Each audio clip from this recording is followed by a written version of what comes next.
Lung abscess presents with putrid sputum, fever, night sweats, and weight loss.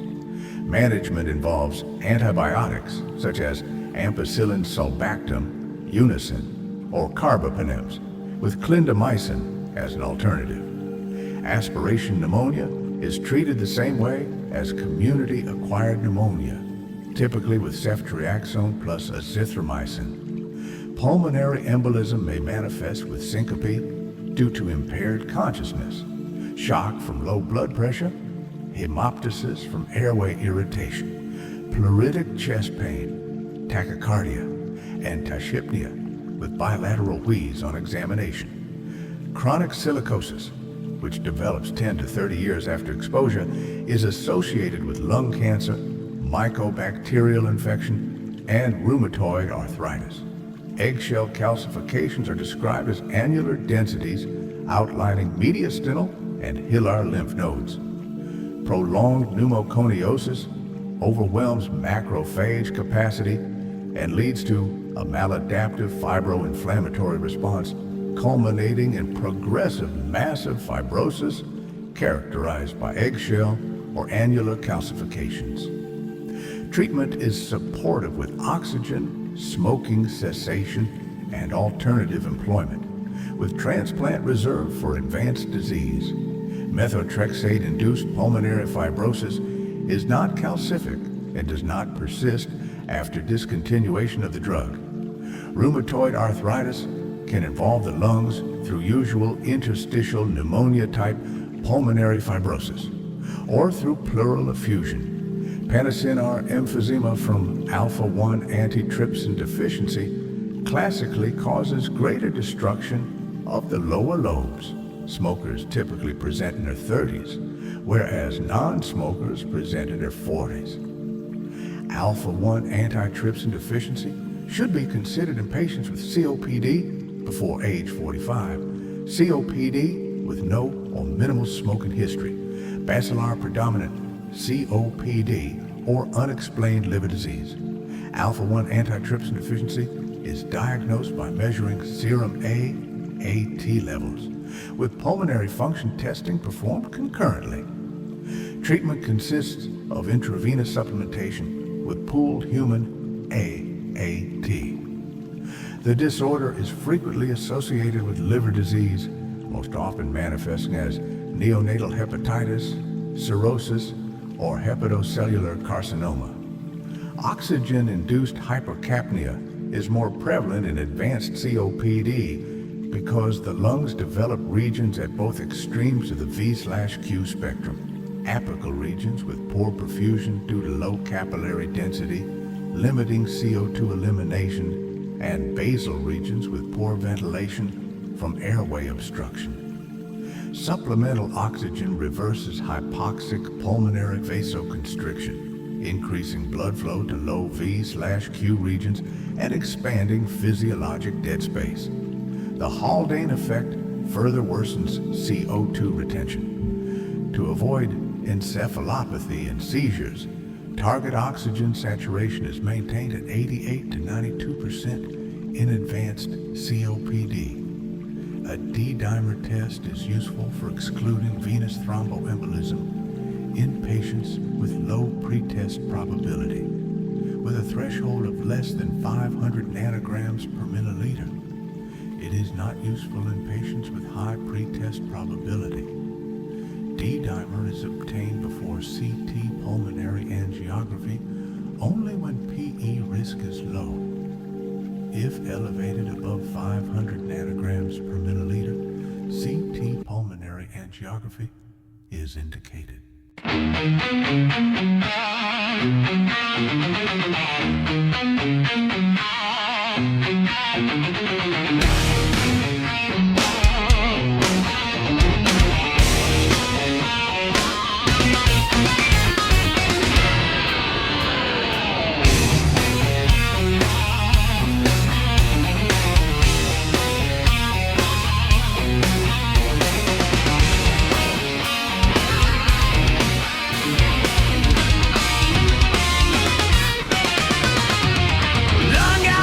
Presents with putrid sputum,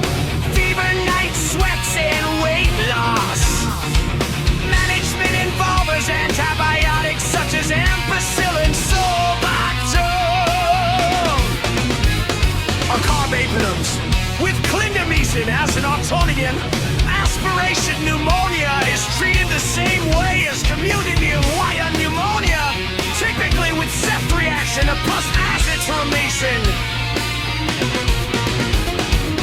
Pulmonary embolism may manifest with syncope due to impaired consciousness, shock from low blood pressure, hemoptysis from airway irritation, pleuritic chest pain, tachycardia, and tachypnea with bilateral limbes on examination. Chronic silicosis, which develops 10-30 years after exposure, is associated with lung cancer, mycobacterial infection of rheumatoid arthritis. Breastbone calcifications are described as annular brachides, mediastinal and hilarless. Much more like endocarditis or Lewin's infectious capacity. It leads to a buildup in further inflammatory spots, carbonate completion, gastric fibrosis, characterized by eggshell or arnular calcifications, treatment and supported with oxygen, smoking cessation, and alternative employment, transplant reserved for advanced disease. Methotrexate-induced pulmonary fibrosis is not calcific and does not persist after discontinuation of the drug rheumatoid arthritis, can involve the lungs through usual interstitial pneumonia, tight pulmonary fibrosis, or through pleural effusion.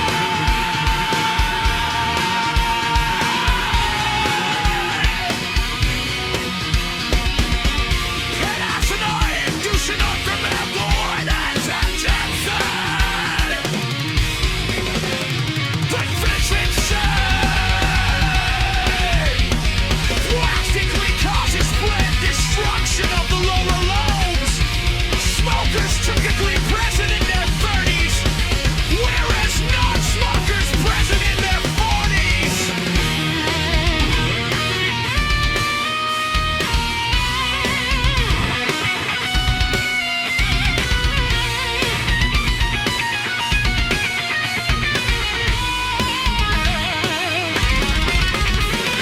Alpha-1 antitrypsin deficiency should be considered in patients with valuable age 45, coming with no or minimal smoking history, baseline precisionity, or with smoking longer to age. Alpha-1 antitrypsin deficiency is diagnosed by measuring serum mediation levels with pulmonary function testing performed concurrently treatment and says and most of it is supplementation with pooled human IT. The disorder is frequently associated with liver disease, most often manifesting as neonatal hepatitis, cirrhosis, or hepatocellular carcinoma. Oxygen-induced hypercapnia is more prevalent than AnKaraokAI because the lungs develop regions at both extremes of the BQ spectrum, apical regions with poor perfusion due to low capillary density, red cell inflammation, and fatal regions with poor ventilation from airway obstruction. Supplemental oxygen reverses hypoxic pulmonary vasoconstriction.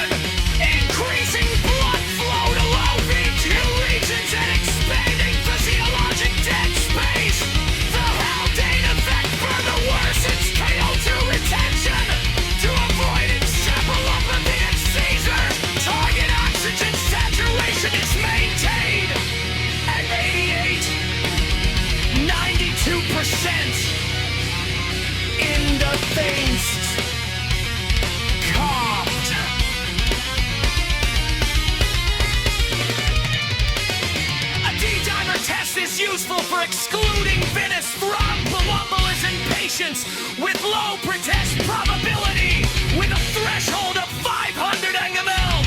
It is not useful in patients with high pretest probability. E-toil is obtained before CT pulmonary angiography only when P-risk is low.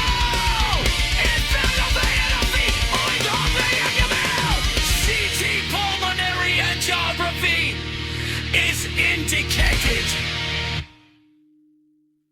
ARDS ventilatory management focuses on lung protection by limiting tidal volume to 6 milliliters per kilogram and maintaining plateau pressure below 30 centimeters of water. Some hypercapnia is tolerated to prevent excessive tidal volumes. Oxygenation targets are kept at 92 to 96% to avoid oxygen toxicity. Supportive care includes treatment of the underlying condition, optional corticosteroids, timely extubation, and achieving a negative fluid balance by minimizing intake and promoting diuresis to reduce pulmonary edema. Hypercapnic encephalopathy is diagnosed by arterial blood gas showing PaCO2 greater than 70 millimeters of mercury and presents with somnolence and asterixis. Seizures and cerebral edema occur in severe cases. Pneumothorax is characterized by hyperresonant percussion with decreased breath sounds and decreased fremitus. Consolidation shows increased breath sounds and increased fremitus. Pleural effusion and atelectasis present with dullness on percussion and decreased breath sounds and fremitus. Bilateral wheezing in acute pulmonary embolism occurs due to cytokine-mediated bronchoconstriction arising from hypoxia and infarction. The normal AA gradient is estimated by the formula H/4+4. The alveolar oxygen tension on room air at sea level is calculated as PaO2 equals 150 minus PaCO, 2 divided by 0.8. The A- gradient is elevated in pulmonary embolism. Granulomatosis with polyangiitis presents beyond rapidly progressive glomerulonephritis with extensive upper respiratory involvement including sinusitis, otitis, saddle nose deformity, hearing loss, and nasal ulcers. Lower respiratory manifestations include tracheal narrowing, nodules with cavitation, interstitial lung disease, diffuse alveolar opacities or hemorrhage, and granulomatous vasculitis. Cutaneous findings include livedo reticularis, non-healing ulcers, and leukocytoclastic vasculitis. For pulmonary embolism in patients with decreased GFR, the anticoagulant of choice is unfractionated heparin, followed by transition to warfarin. Pulmonary physiology patterns include obstructive disease with normal or elevated DLCO, such as asthma, obstructive disease with low DLCO, such as COPD, restrictive disease with normal DLCO, such as extrinsic causes, and restrictive disease with low DLCO, such as interstitial lung disease or granulomatous disorders. Heart failure may be precipitated by infections, such as upper respiratory illness, and is commonly exacerbated by non-steroidal anti-inflammatory drugs like ibuprofen, which increase renal sodium retention. Unlike bacterial or viral pneumonia, which produce prolonged chest radiographic abnormalities, congestive heart failure often demonstrates rapid radiographic improvement after diuretic therapy. Inhaled corticosteroids commonly cause local adverse effects, including dysphonia due to myopathy, candidal thrush, contact dermatitis, cough, and reflex bronchoconstriction. Recurrent pneumonia affecting the same lobe typically indicates bronchial obstruction, either extrinsic such as neoplasms or lymphadenopathy, or intrinsic such as bronchiectasis or foreign body impaction.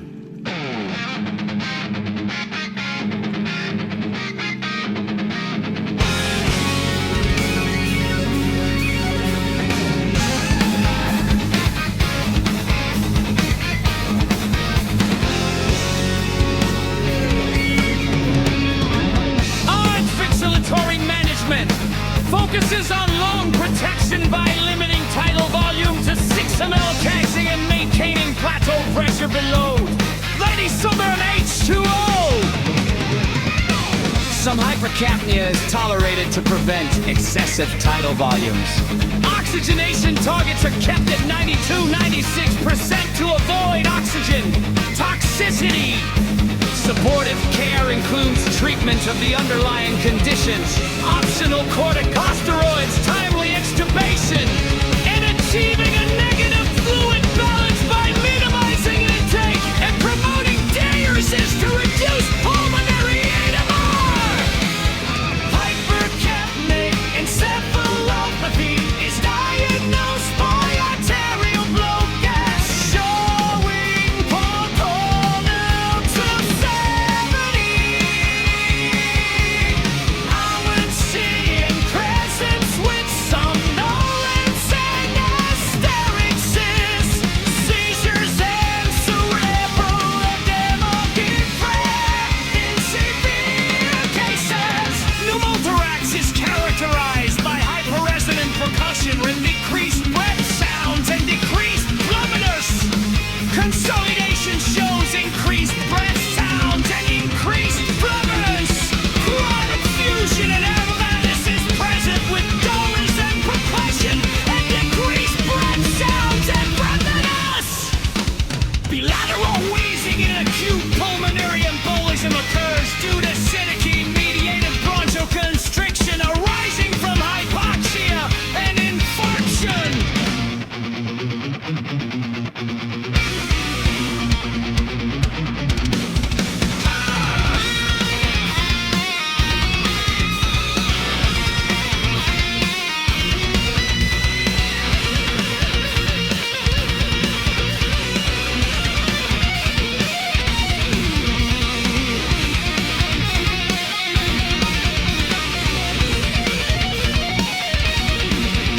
The normal A, a gradient is estimated by the formula H40.4. The alveolar oxygen tension on room air at sea level is calculated as PLU and thorium empty. The A gradient is elevated in pulmonary embolism.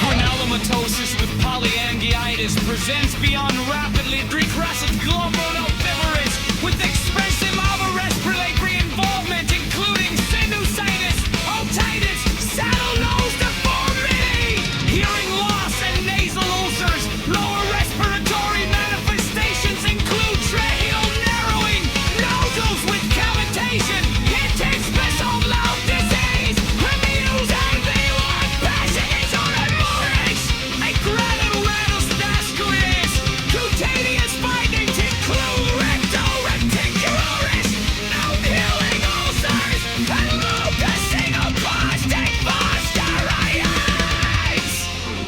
For pulmonary embolism in patients with decreased CFR, the anticoagulant of choice is unfractionated heparin, followed by transition to warfarin.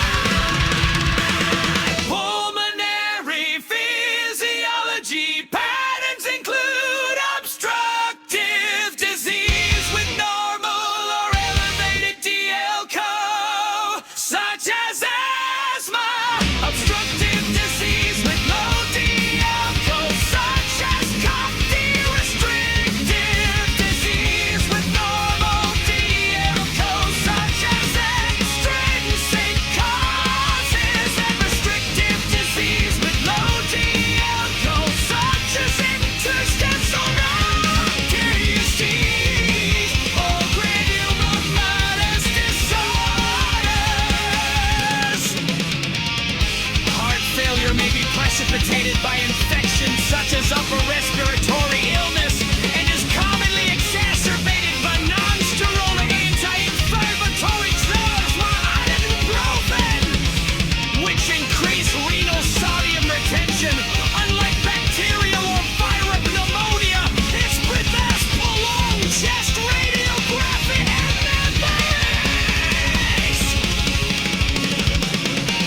septic heart failure who often demonstrates rapid radiographic improvement after therapeutic therapy.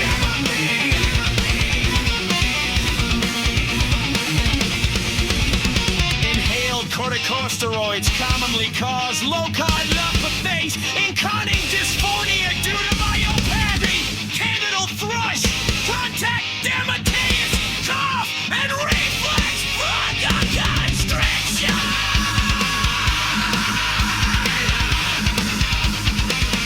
Recurrent pneumonia affecting the same lung typically indicates bronchial obstruction, either extrinsic such as neoplasms or lymphadenopathy, or intrinsic such as bronchiectasis or foreign body infection.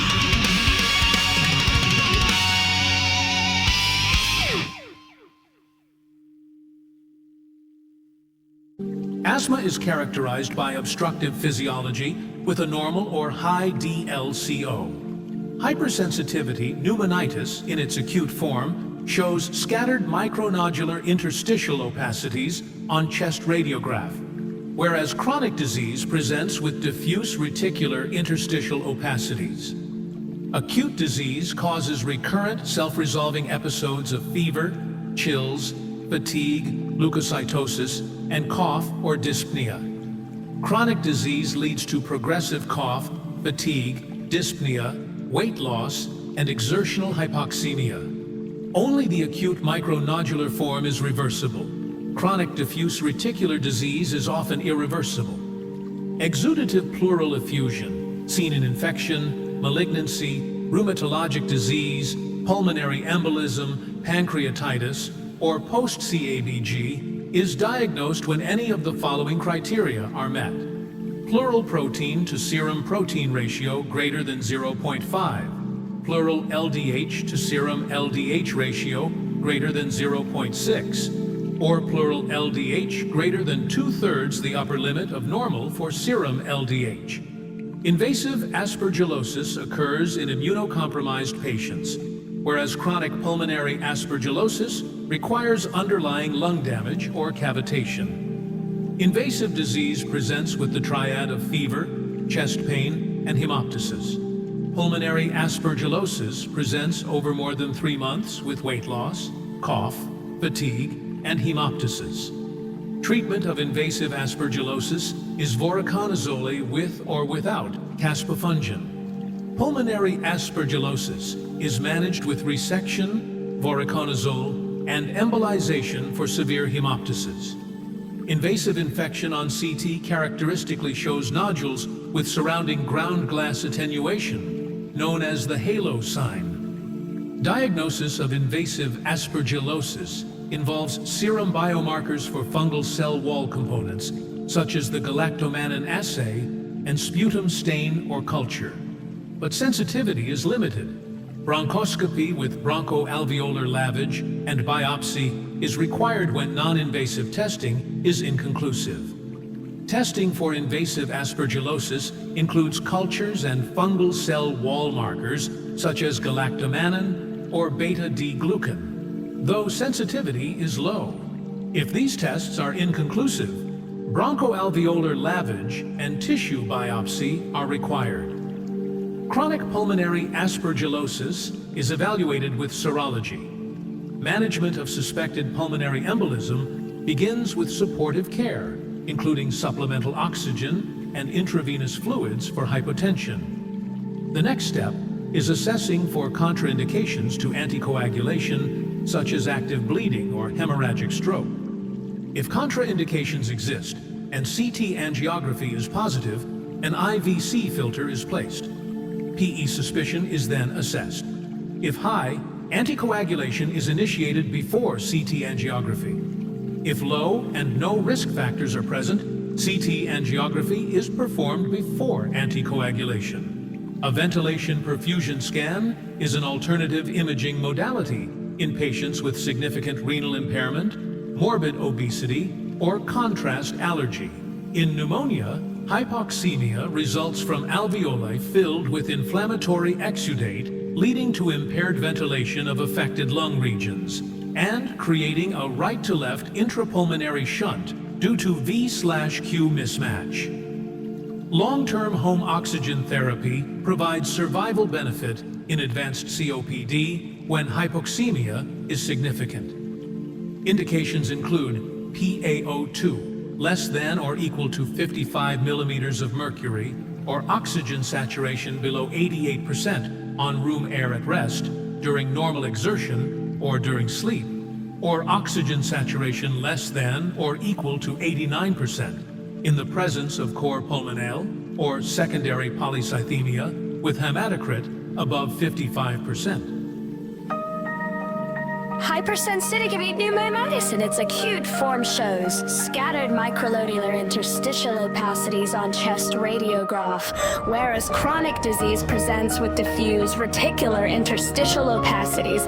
Acute disease causes recurrent, self-resolving episodes of fever, chills, fatigue, leukocytosis, and cough or dyspnea. Chronic disease leads to progressive cough, fatigue, dyspnea, weight loss, and exertional hypoxemia. Only acute microlobular form is reversible. Chronic diffuse reticular disease is often irreversible. Exudative pleural effusion, seen in infection, pulmonary C, honest to Washington disease, pulmonary and Maryland, heart-related RDC, or post-COG is diagnosed with any of the following criteria are met. Pleural protein to serum protein ratio, planet and I. Pleural LDH to serum LDH ratio greater than 806, or pleural LDH greater than 2/3 the upper limit of normal for serum LDH.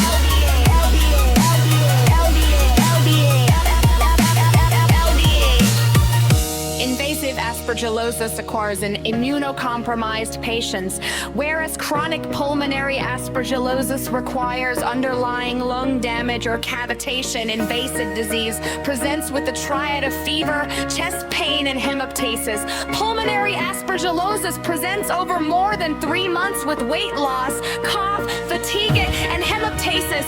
Treatment of invasive aspergillosis is voriconazole with or without caspofungin. Pulmonary aspergillosis is managed with resection, voriconazole, and embolization for severe hemoptysis. Invasive infection on CT characteristically shows nodules with surrounding ground glass attenuation, known as the halo sign.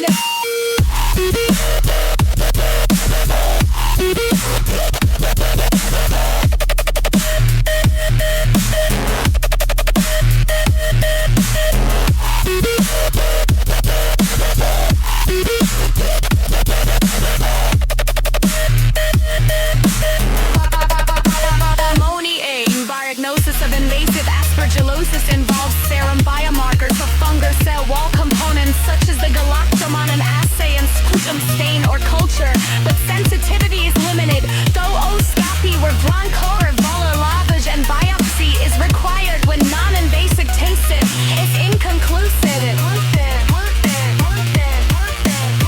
Testing for invasive aspergillosis includes cultures and fungal cell wall markers such as galactomannan or beta-D-glucan, though sensitivity is low. If these tests are inconclusive, bronchoalveolar lavage and tissue biopsy are required. Chronic pulmonary aspergillosis is evaluated with serology.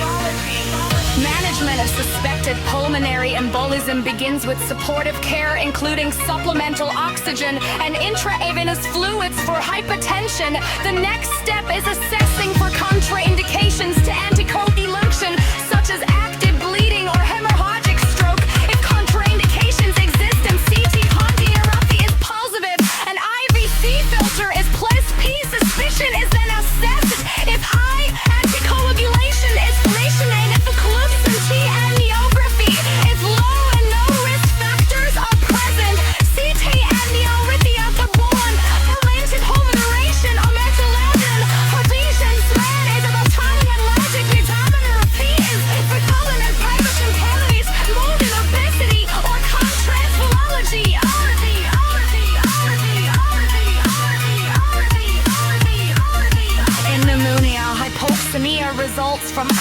fully filled with inflammatory exudate, leading to impaired ventilation of affected lung regions and creating a right to left interpulmonary shunt due to VQ mismatch.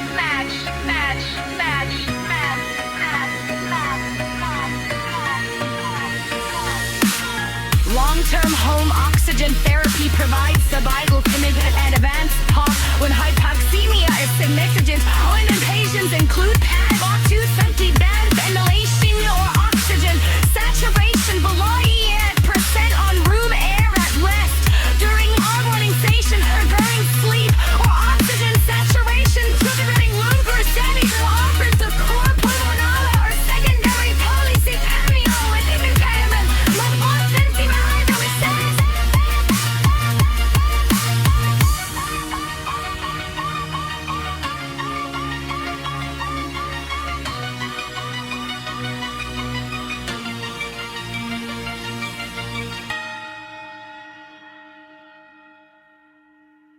ARDS, initial ventilator settings, before any adjustment, are FiO2, 100%, PEEP, 5 centimeters of water, ventilation with a tidal volume of 6 milliliters per kilogram, and a respiratory rate of 14 to 18 per minute.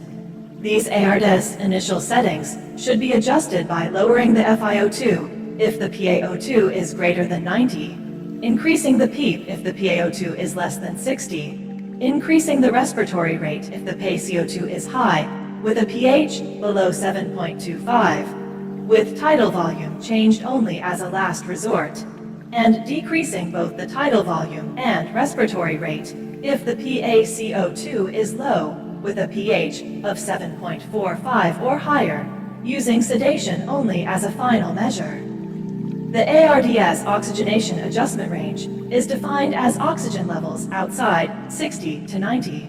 The ARDS pH range requiring ventilation adjustment is defined as values outside 7.25 to 7.45. Beta agonists cause hypokalemia. Diagnosis of community-acquired pneumonia requires a pulmonary infiltrate on chest imaging, except in immunosuppressed patients, such as those on steroids, who may be unable to mount a sufficient cytokine-driven inflammatory response, and therefore may show minimal or no alveolar infiltrate on chest radiograph. In such cases, chest CT should be obtained to identify an infiltrate. Causes of Group 1 pulmonary hypertension include idiopathic disease, connective tissue disorders such as scleroderma or CREST, toxin or amphetamine exposure, HIV infection, and schistosomiasis. The clinical presentation of Group 1 pulmonary hypertension consists of fatigue, exertional dyspnea, and pre-syncope or syncope.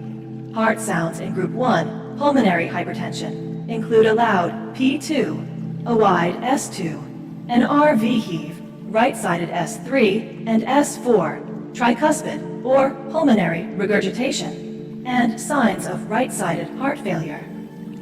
CREST syndrome, limited systemic sclerosis, consists of calcinosis cutis, Raynaud phenomenon, esophageal dysmotility, sclerodactyly, and telangiectasia.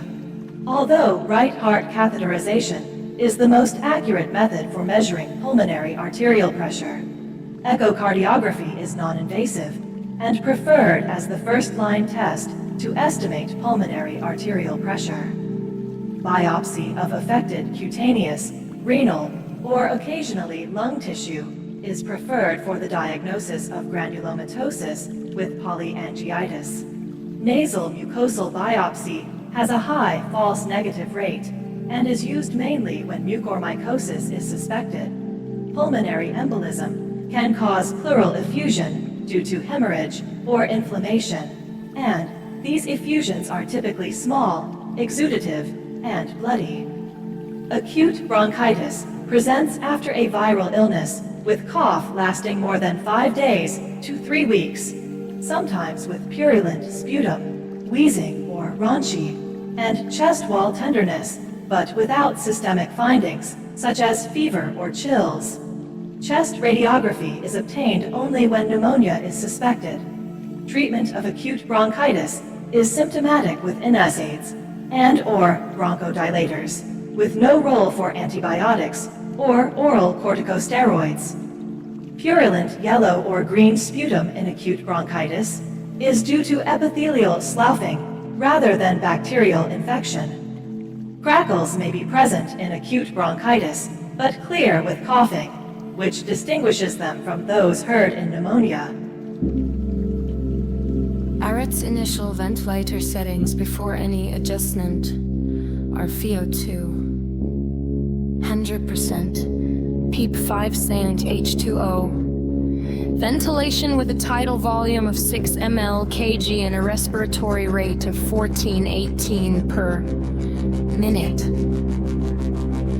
These ARDS initial settings should be adjusted by lowering the FiO2 if the PaO2 is greater than 90, increasing the PEEP if the PaO2 is less than 60, increasing the respiratory rate if the PaO2 is high with a pH below 745 with tidal volume changed only as a last resort, and decreasing both the tidal volume and respiratory rate if the PaO2 is low with a pH of 745 or higher, using sedation only as a final measure. The ARDS oxygenation adjustment range is defined of oxygen levels outside 60, 90. ARDS pH range requiring ventilation adjustment is defined as values outside 745, same 45. Beta agonists cause hypokalemia.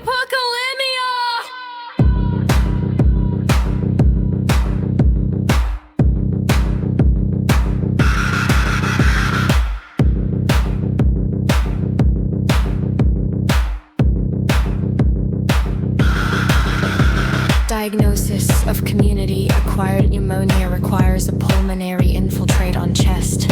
Imagine except in immunosuppressed patients, such as those on steroids who may be unable to mount a sufficient cytokine-driven inflammatory response, and therefore may show minimal or no alveolar infiltrate on chest radiograph.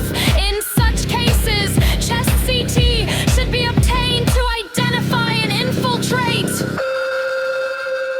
Causes of Group 1 pulmonary hypertension include idiopathic disease, connective tissue disorders such as scleroderma or CREST, toxin or amphetamine exposure, HIV infection, and schistosomiasis. The clinical presentation of Group 1 pulmonary hypertension consists of fatigue, exertional dyspnea, and presyncope or syncope. Heart sounds in Group 1 pulmonary hypertension include a loud P2, a wide S2, and RV heave, right-sided S3 and S4, tricuspid or pulmonary regurgitation, and signs of right-sided heart failure. Her syndrome.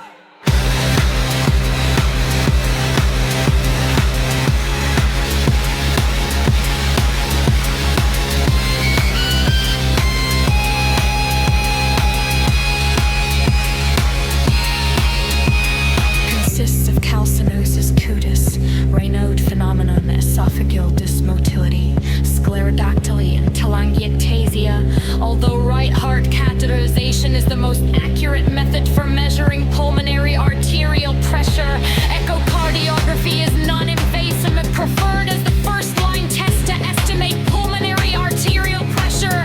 Biopsy of affected cutaneous, renal, or occasionally lung tissue is preferred for the diagnosis of aortosis with polyarteritis.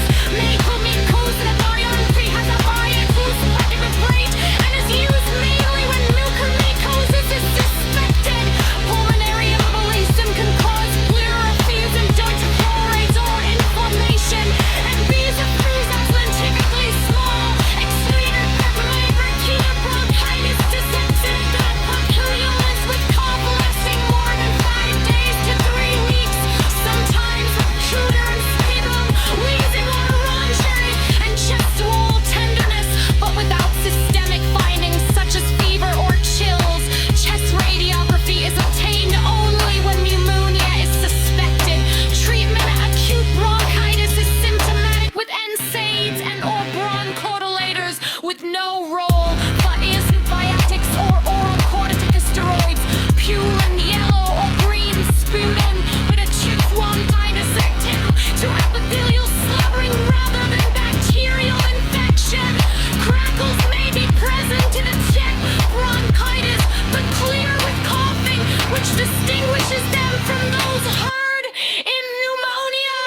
Fever or chills are not present in acute bronchitis, and their presence makes pneumonia more likely. Physical examination in pleural effusion shows decreased breath sounds, decreased tactile fremitus, and dullness to percussion over the affected area. In interstitial lung disease, both FEV1 and FVC are decreased, but FVC decreases more, causing the FEV1/FVC ratio to be normal or increased.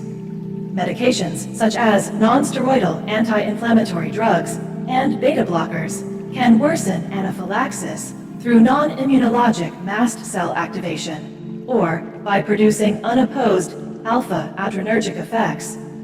Acute chest syndrome in sickle cell disease is caused by vasoocclusion of the pulmonary microvasculature. Bone pain can precipitate acute chest syndrome because sickled red blood cells, occluding the bone marrow release fat, emboli into the pulmonary vasculature, where fatty acids intensify inflammation and occlusion. Thrombocytopenia is often present. Opioid use can also contribute through hypoventilation and atelectasis. Recurrent pneumonia, affecting different lobes, is caused by immunodeficiency, such as HIV, leukemia, or common variable immunodeficiency. Sinopulmonary disorders, such as cystic fibrosis or Cardiganer syndrome.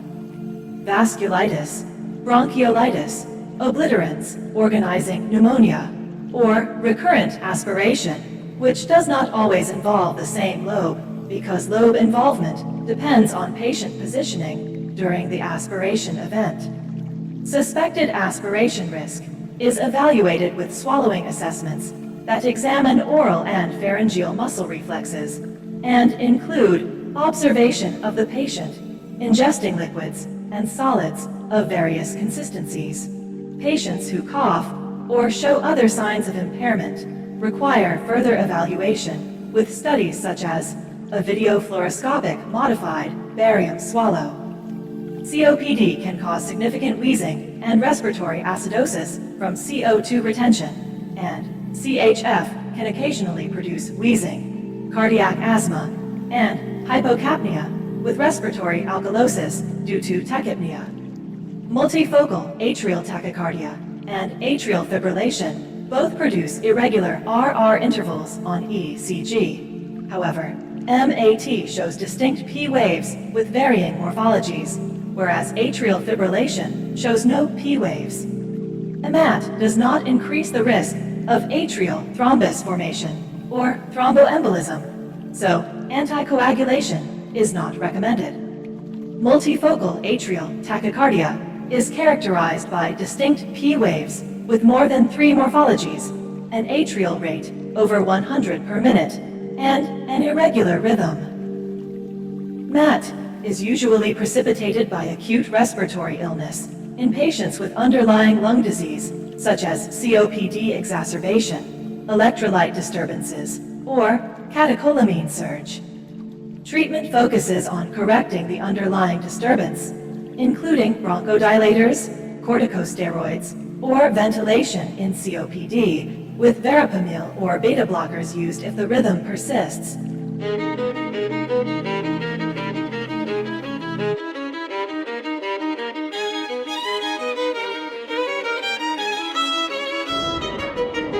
Our initial ventilator settings before any adjustment are VO2, 100% PEEP 5 COMH2O.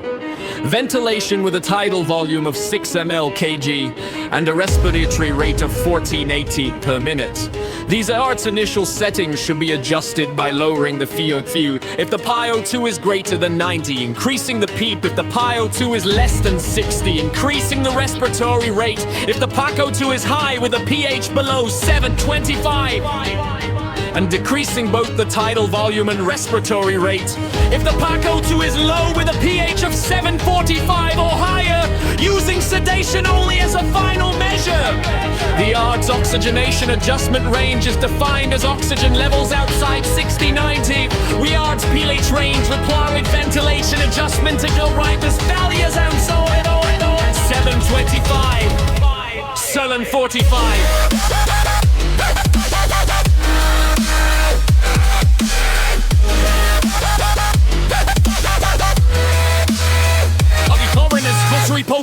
pneumonia. Diagnosis of community-acquired pneumonia requires a pulmonary infiltrate on chest imaging, except in immunosuppressed patients, such as those on steroids, who may be unable to mount a sufficient cytidine-driven inflammatory response, and therefore may show minimal pneumonia or infiltrate on chest radiograph. In such cases, chest CT should be obtained to identify an infiltrate. Causes of group 1 pulmonary hypertension include idiopathic disease, connective tissue disorders such as scleroderma or creased, toxin or amphetamine exposure, HIV infection, and cystosomiasis. The clinical presumption: 1 pulmonary hypertension consists of fatigue, exertional dyspnea, and or syncopart sounds. In group 1 pulmonary hypertension include a loud P2, a wide S2 in RV heave, right-sided S3 and S4, tricuspid or pulmonary regurgitation, and signs of right-sided heart failure.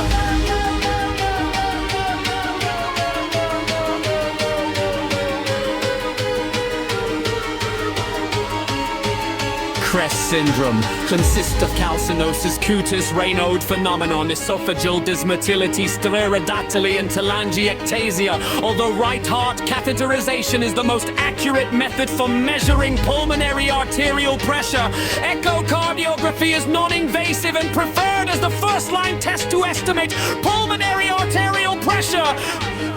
Biopsy of affected cutaneous, renal, or occasionally lung tissue is preferred for the diagnosis of granulomatosis with polyangiitis. Nasal mucosal biopsy has a high false negative rate and is used mainly when mucormycosis is suspected.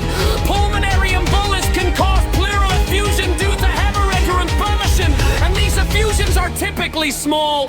Exudus and bloody acute bronchitis presents after a viral illness with cough lasting more than 5 days to 3 weeks, sometimes with purulent sputum, wheezing, convulsi, and chest wall tenderness, but without systemic findings such as fever or chills. Chest radiography is obtained only when pneumonia is suspected. Treatment of acute bronchitis is symptomatic with NSAIDs and or bronchodilators, with no role for antibiotics or oral corticosteroids. Purulent yellow or green sputum in acute bronchitis is due to epithelial slewing rather than bacterial infection. Crackles may be present in acute bronchitis, but clear with coughing, which distinguishes them from those heard in pneumonia. Fever or chills are not present in acute bronchitis, and their presence makes pneumonia more likely. Physical examination and pleural effusion shows decreased breath sounds, decreased tactile pruritus, and dullness to precaution over the affected area. In interstitial lung disease, both FB1 and FVC are decreased, but FVC decreases more, causing the FEV1 FVC ratio to be low or decreased. Metafunctions such as iron face and beta blockers can worsen anaphylaxis through non-hypnologic mast cell activation or by producing an alert irredragic effect. Acute chest syndrome in sickle cell disease is caused by vasocclusion of the pulmonary microvasculature. Bone pain can precipitate acute chest syndrome because sickled red blood cells, including the bone marrow, release fat and bully into the pulmonary vasculature, where fatty acids intensify inflammation and optosin. Thrombocytopenia is often present. Opioid use can also contribute through hyperventilation and atelectasis. Recurrent pneumonia with beating different lobes is caused by immune deficiency such as HIV, leukemia, or common variable immune deficiency. Pulmonary disorders such as cystic fibrosis or Carcina syndrome, vasculitis, bronchial insufflatum, or Melusian pneumonia, or recurrent aspiration, which does not always involve the same lobe, because lobe involvement depends on patient positioning during the aspiration event. Suspected aspiration risk is evaluated with swallowing assessments of its oral and pharyngeal nasal practice of its own affirmation of the patient ingesting literature and solids of varied consistencies. Patients in cough or show other signs of impairment require further evaluation with studies such as a video fluoroscopic modified barium swallow, guyotic and cause significant wheezing and respiratory acidosis on CO2 retention, and CHF can occasionally produce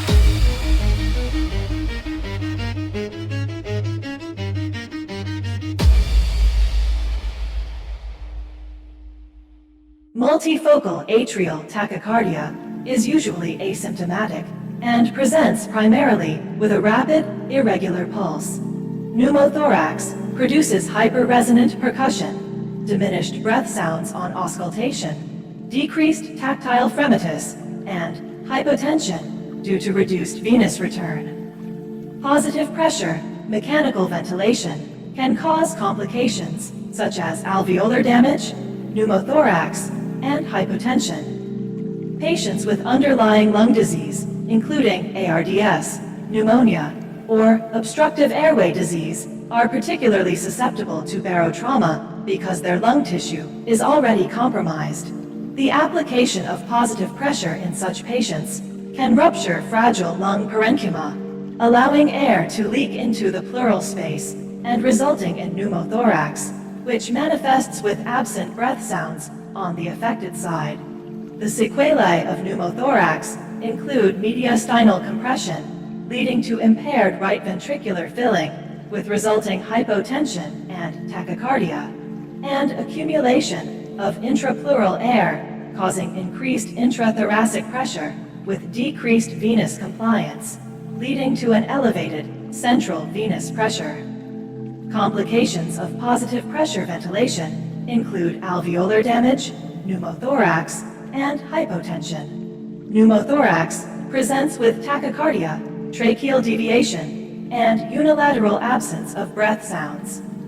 Obstructive sleep apnea produces a metabolic alkalosis due to compensatory renal bicarbonate retention. Chronic hypoxia and obesity hypoventilation syndrome leads to pulmonary hypertension from hypoxic vasoconstriction and can progress to cor pulmonale with right-sided heart failure and peripheral edema. Systemic hypertension is also common in isolated OSA and in OSA/OHS due to hypoxia-driven sympathetic activation and elevated circulating catecholamines.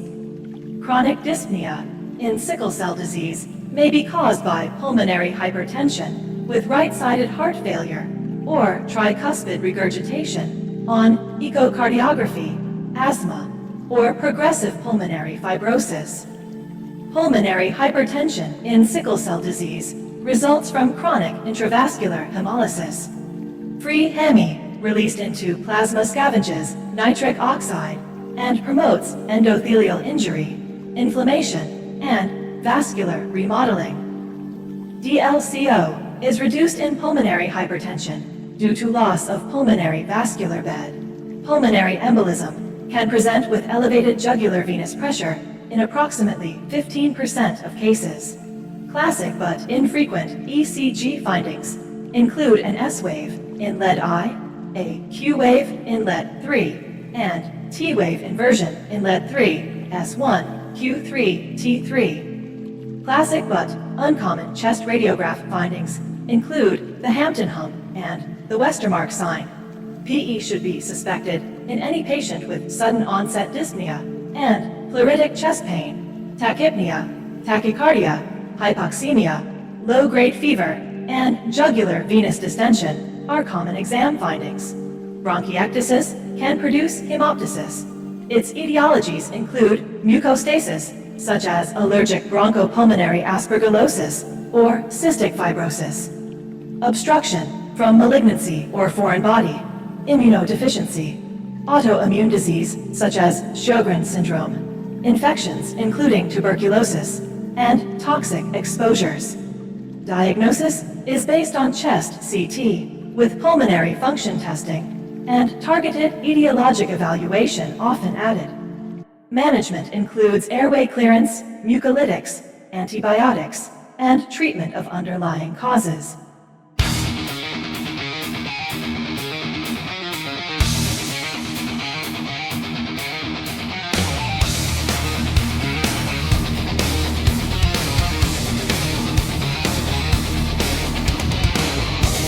Multifocal atrial tachycardia is usually asymptomatic and presents primarily with a rapid, irregular pulse. Pneumothorax produces hyperresonant percussion, diminished breath sounds on auscultation,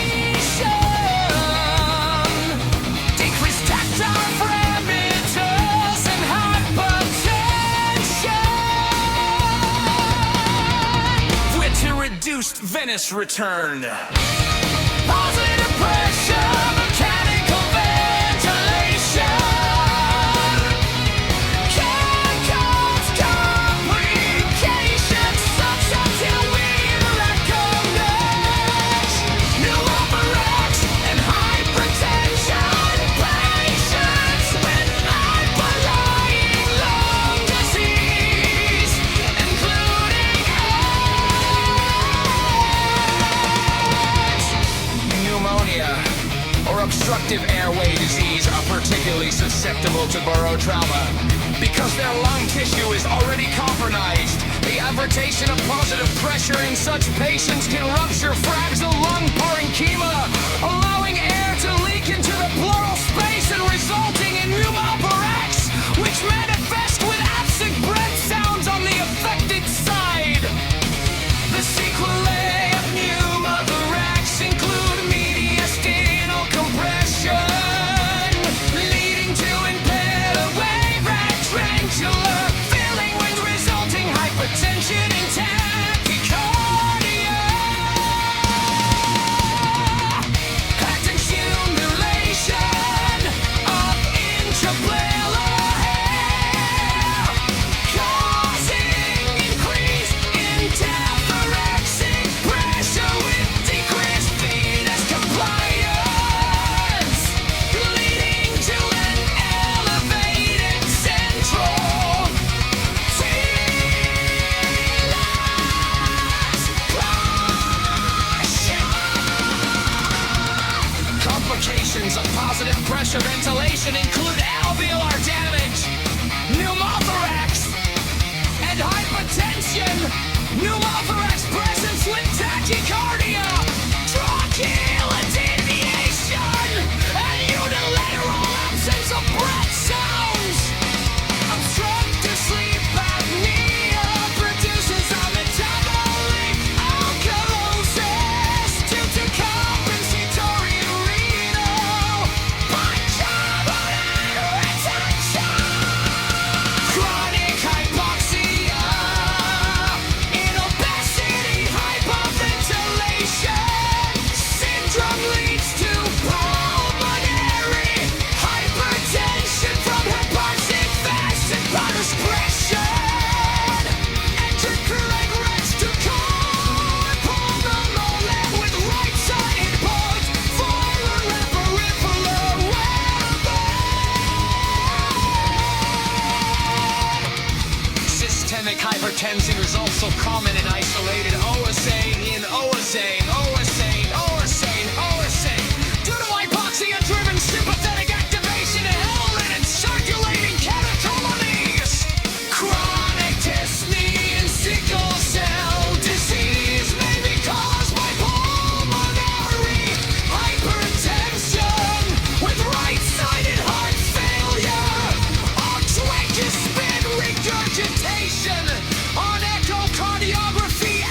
bronchiectasis.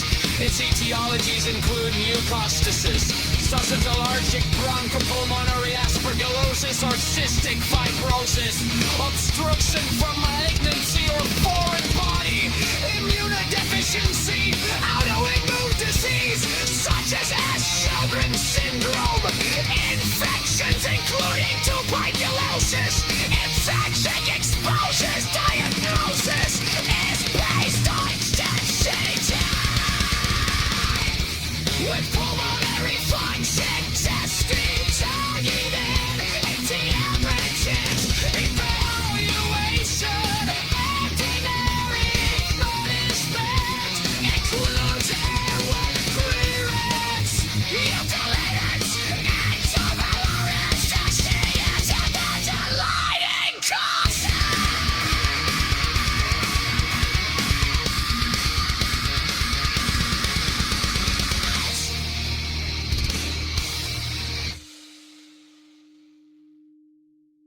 Cystic fibrosis can be diagnosed in adults, with roughly 7% of cases identified at age 18 or older. Bronchiectasis due to cystic fibrosis is classically distinguished from other etiologies by predominant upper lobe involvement. ARDS is defined by hypoxemia with a PaO2/FiO2 ratio of 300 or less. It develops after direct lung injury, such as pneumonia or aspiration, or indirect injury, such as sepsis or pancreatitis.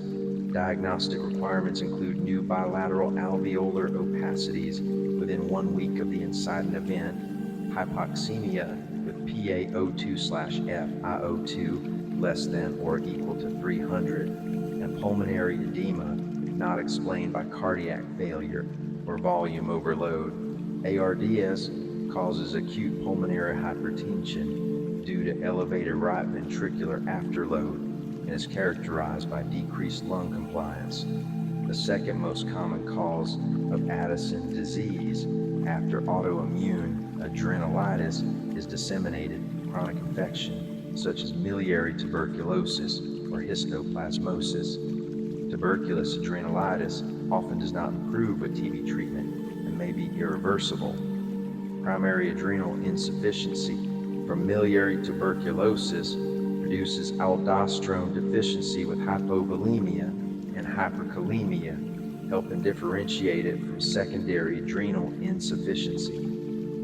Patients cured of Hodgkin lymphoma have a lifetime secondary malignancy risk exceeding 30%. Most secondary cancers appear more than 10 years after initial treatment.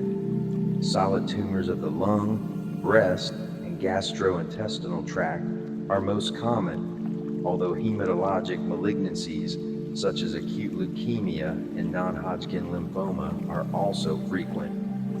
Secondary lung cancers usually arise within or near prior chest irradiation fields, and risk is highest in smokers. Aspergilloma is identified on imaging as a cavitary mass with peripheral air rather than a solid lung lesion. Hypertrophic osteoarthropathy presents with clubin periostosis and joint pain with effusions.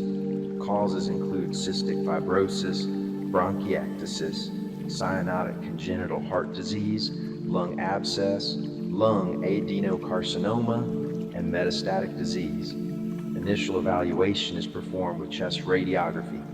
Myasthenic crisis can be precipitated by infection, surgery, pregnancy, childbirth, aminoglycosides, beta blockers, or tapering of immunosuppressive therapy. Management includes early elective intubation for impending respiratory failure, along with plasmapheresis or IVIG and corticosteroids. In crisis, rapidly progressive respiratory muscle weakness occurs, and respiratory distress may be clinically subtle due to inability to use accessory muscles. An acute exacerbation of COPD is defined by a change in at least one of the following: severity or frequency of cough, the volume or character of sputum, or the level of dyspnea. The most common trigger of a COPD exacerbation is an upper respiratory tract infection. Chest radiography in COPD typically demonstrates hyperinflation with more than 10 visible posterior ribs. Normal is 8 to 10, a narrowed cardiac silhouette, and increased bronchial markings. Coronary bypass surgery, pulmonary embolism, and connective tissue diseases most often produce exudative pleural effusions, whereas peritoneal dialysis typically causes a transudative effusion. Normal pleural fluid pH is approximately 7.60, and transudative fluid generally ranges from 7.40 to 7.55. Rheumatic heart disease commonly leads to mitral stenosis, and atrial fibrillation is a frequent complication that may precipitate acute decompensated heart failure in previously compensated patients.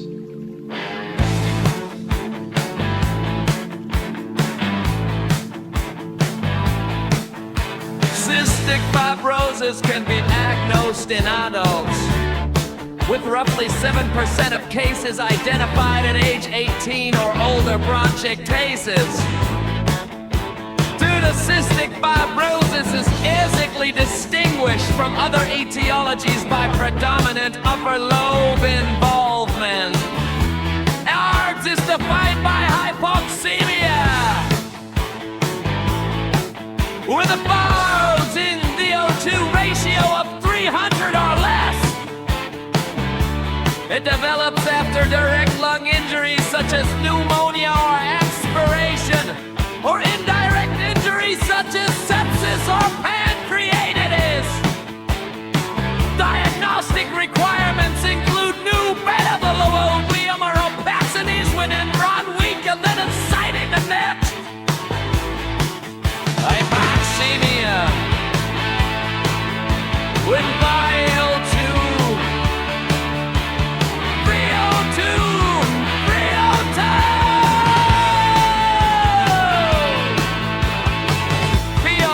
pulmonary rhythm are not explained by cardiac failure or volume overload. ARDS causes acute pulmonary hyperinfection. Tina narrowed in right ventricular overload and is characterized by decreased room compliance. The second most common cause of Addison disease after autoimmune adenovirus is disseminated gland. Infections such as miliary tuberculosis or histoplasmosis tuberculous adrenalitis often does not improve with TB treatment and may be irreversible in the rig. Adrenal insufficiency from miliary tuberculosis produces aldosterone deficiency, with hypovolemia and hypokalemia helping differentiate it from secondary adrenal insufficiency.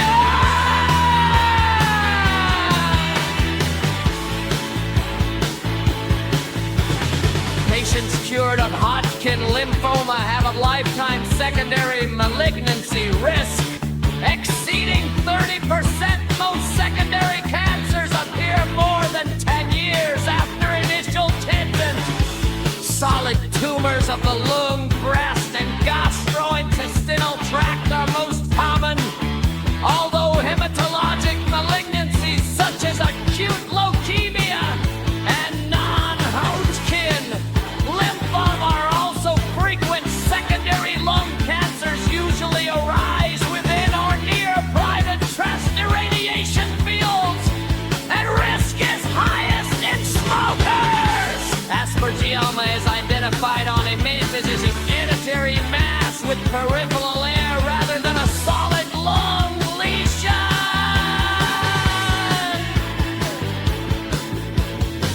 Hypertrophic osteoarthropathy presents with clubbing, periostosis, and joint pain with effusions, cluris, includes cystic dry places, bronchiectasis, cyanotic congenital heart disease, lung abscess, lung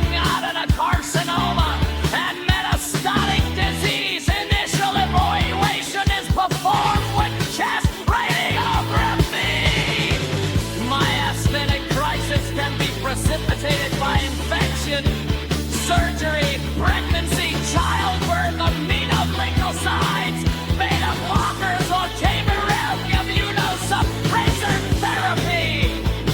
Management includes early elective intubation for impending respiratory failure, along with plasma courses or IV and corticosteroids. In crisis, rapidly progression mesh where the pericausal weakness occurs, unless premature distress may be clinically subtle due to inability to use accessory muscles. An acute exacerbation of compound D is defined by a change in at least one of the following: severity or frequency of cough, the volume or character of sputum, or the level of dyspnea.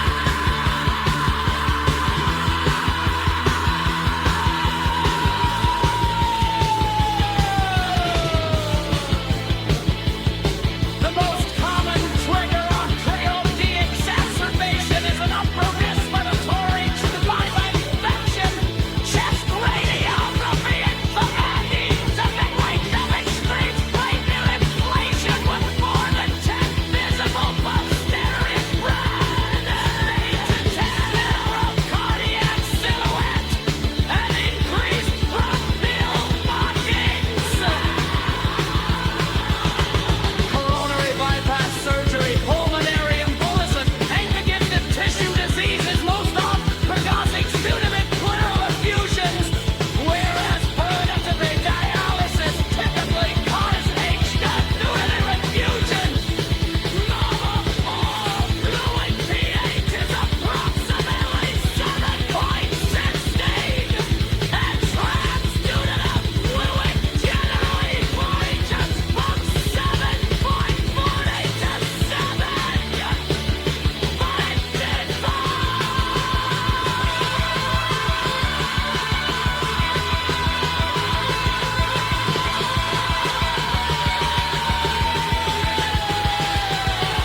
Rheumatic heart disease commonly leads to mitral stenosis, and atrial fibrillation is a frequent complication that may precipitate acute decompensated heart failure in previously compensated patients.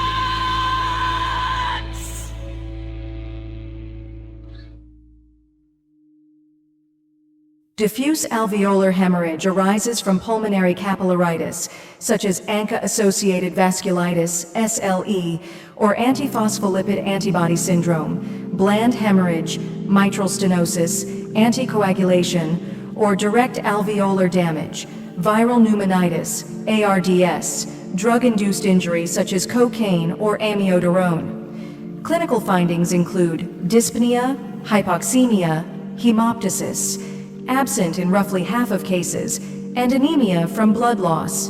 Imaging typically shows diffuse ground glass opacities, and bronchoscopy reveals increasingly bloody aliquots during lavage. Management focuses on treating the underlying cause, providing oxygen and ventilatory support, and avoiding anticoagulation. Cocaine inhalation disrupts the blood-alveolar barrier through thermal injury from hot smoke, ischemia reperfusion from intense vasospasm, and direct cellular toxicity, all of which can precipitate diffuse alveolar hemorrhage. Diffuse airspace opacification reflects alveolar filling with fluid, cells, blood, fat, or protein. When the filling is cellular, neutrophil predominance suggests pneumonia, lymphocytes and macrophages suggest hypersensitivity pneumonitis, and eosinophils indicate acute eosinophilic pneumonia. Management of stable COPD focuses on reducing mortality and preventing hospitalizations, especially in patients with frequent exacerbations. Effective long-term strategies include smoking cessation, pulmonary rehabilitation, annual influenza vaccination, and long-term oxygen therapy for those with resting oxygen saturation at or below 88%. Some patients benefit from nocturnal non-invasive ventilation when daytime hypercapnia is present, or from lung volume reduction procedures or lung transplantation in advanced disease. Additional medical options include long-term macrolide therapy, such as azithromycin 3 times weekly, roflumilast for those with chronic bronchitis and frequent exacerbations, and biologic therapy in patients with eosinophilic inflammation or asthma overlap. Pulmonary rehabilitation is designed to break the cycle of dyspnea, inactivity, and muscle deconditioning that worsens COPD symptoms. Its core components include supervised exercise training, disease management education, nutritional counseling, and psychosocial support such as resources for smoking cessation. Acute COPD exacerbations are most commonly caused by infection, which accounts for about 70% of cases and includes respiratory viruses like rhinovirus and commensal bacteria, such as non-typable Haemophilus influenzae. Non-infectious causes make up the remaining 30% and include sterile airway inflammation from the underlying disease, pulmonary embolism, and inhaled airway irritants. Antibiotic therapy during a COPD exacerbation is generally indicated when there is increased sputum purulence, plus at least one other cardinal symptom, or when the patient requires hospitalization. Management of an acute exacerbation includes antibiotics when appropriate and systemic corticosteroids for 5 to 7 days, given orally when possible, or intravenously when the patient cannot take oral medication. Chronic airway wall inflammation in bronchiectasis can lead to submucosal erosion and bleeding from bronchial arterioles, producing anything from minimal blood-streaked sputum to severe, life-threatening hemoptysis. Worsening hemoptysis often signals an exacerbation of bronchiectasis, and treatment typically involves management of superinfection with antibiotics and reduction of mucus retention through airway clearance and mucolytic therapy. In severe cases, bronchoscopy or bronchial artery embolization may be necessary to control the bleeding. Bronchiectasis should be confirmed with a high-resolution CT scan, and evaluation should include investigation for underlying causes such as immunodeficiency or hypogammaglobulinemia. Diffuse alveolar hemorrhage arises from pulmonary capillarities, such as ANKaraokAI vasculitis, antiphospholipid antibody syndrome, or irretrodirect alveolar damage.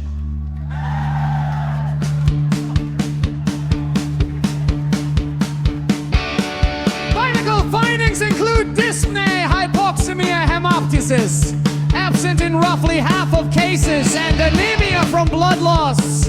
Emerging directly shows diffuse brow ras opacities, and bronchoscopy reveals increasingly bloody aliquots during lavage.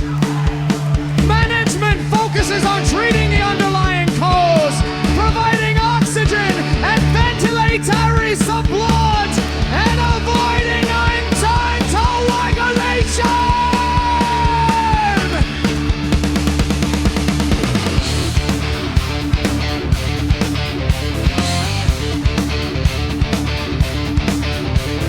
Cocaine inhalation disrupts the blood alveolar barrier through thermal injury from hot smoke. Ischemia, reperfusion from tubes of vasospasm, and direct cellular toxicity, all of which can precipitate infused alveolar hemorrhage.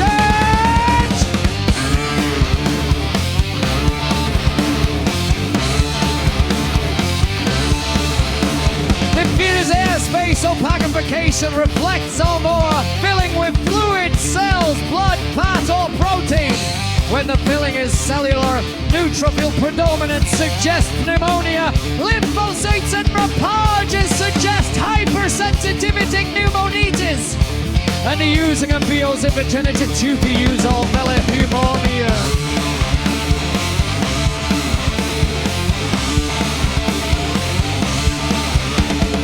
Management of stable COP focuses on reducing mortality and preventing hospitalizations, especially in patients with frequent exacerbations. Effective long-term strategies include smoking cessation, pulmonary rehabilitation, annual infrared sedation, and long-term oxygen such as chlorine prevents with resty oxygen saturation at or below 88%.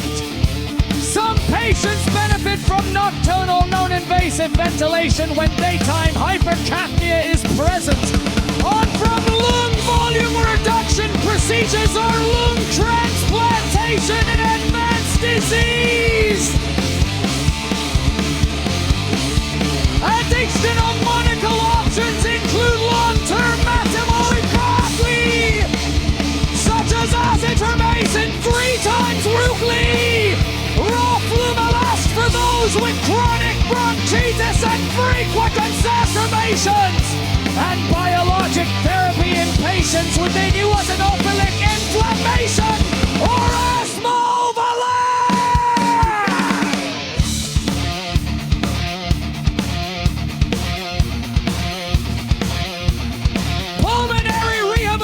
Is designed to break the cycle of dyspnea, inactivity, and muscle conditioning that worsens POTS symptoms. Its core components include supervised exercise training, disease management education, nutritional counseling, and psychosocial support, such as research.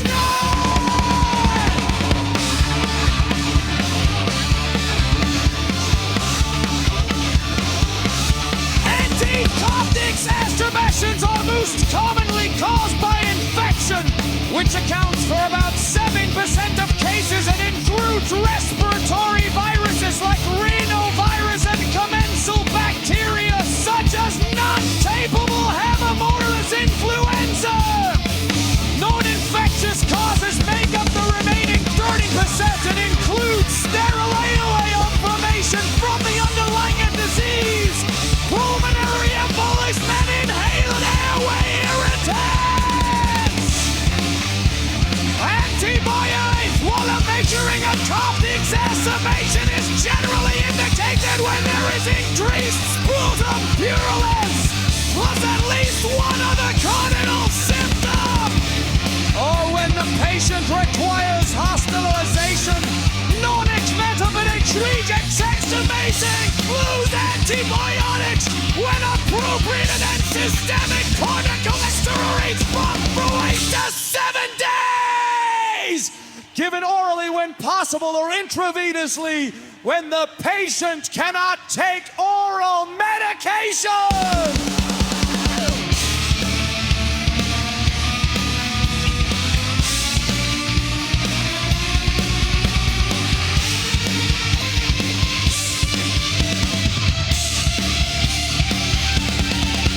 Chronic airway wall inflammation in bronchiectasis, complete to submucosal erosion, and bleeding from bronchial arterioles, producing anything from minimal bloodstream sputum to severe, worrying-threatening hemoptysis.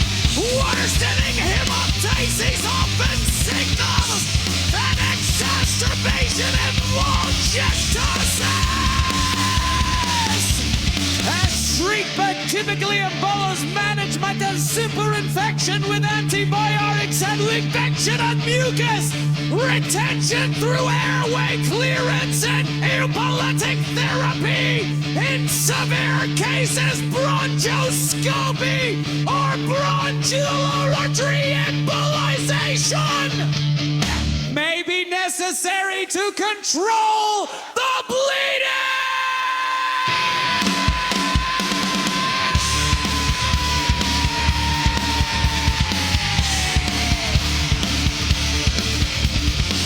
Bronchiectasis should be confirmed with a high-resolution CT scan and evaluations on funneling passivation for open-lighted causes such as immunodeficiency or hypogammaglobulinemia.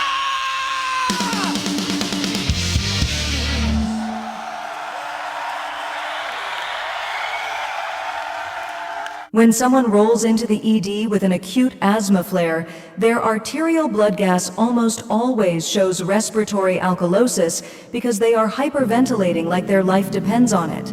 PaCO2 drops, pH rises, and everyone feels reassured until the ABG comes back with a normal or, brace yourself, elevated PaCO2. That is the moment to stop daydreaming because a normal or high PaCO2 during an asthma attack means the patient is tiring out and creeping toward respiratory failure.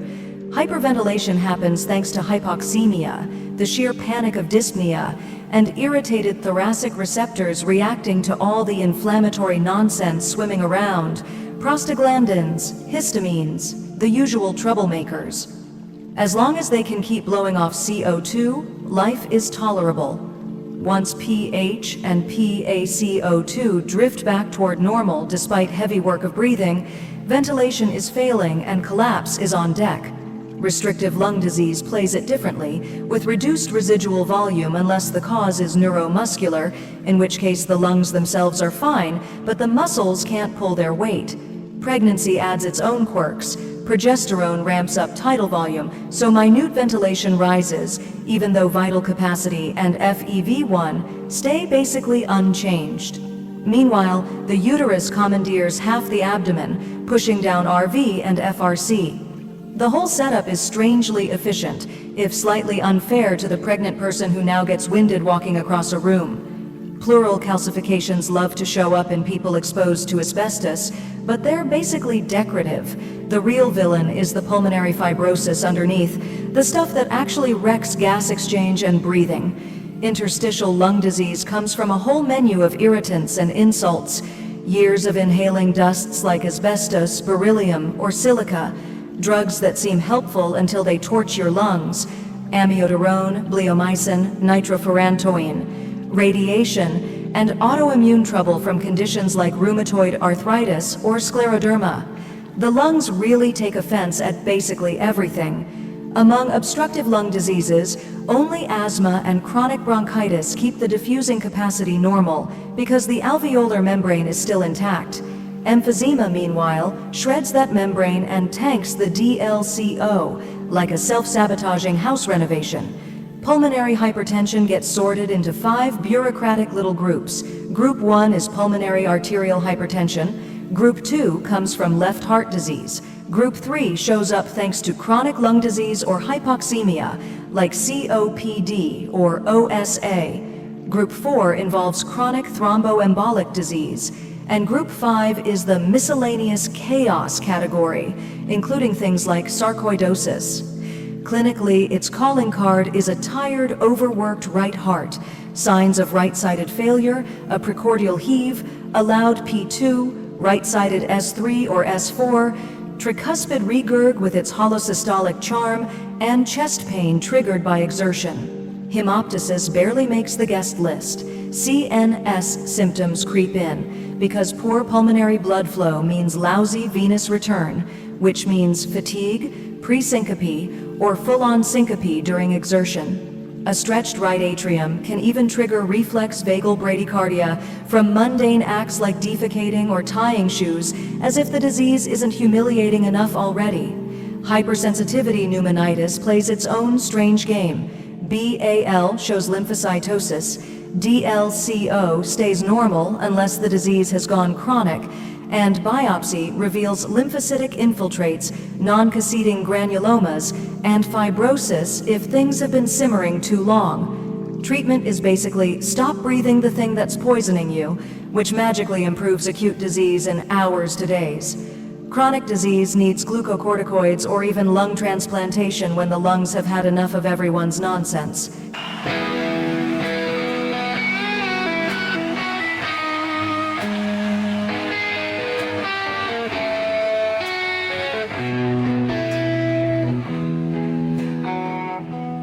When someone rolls into the ED with an acute asthma flare, their arterial blood gas almost always shows respiratory alkalosis. Because they're hyperventilating like their life depends on it.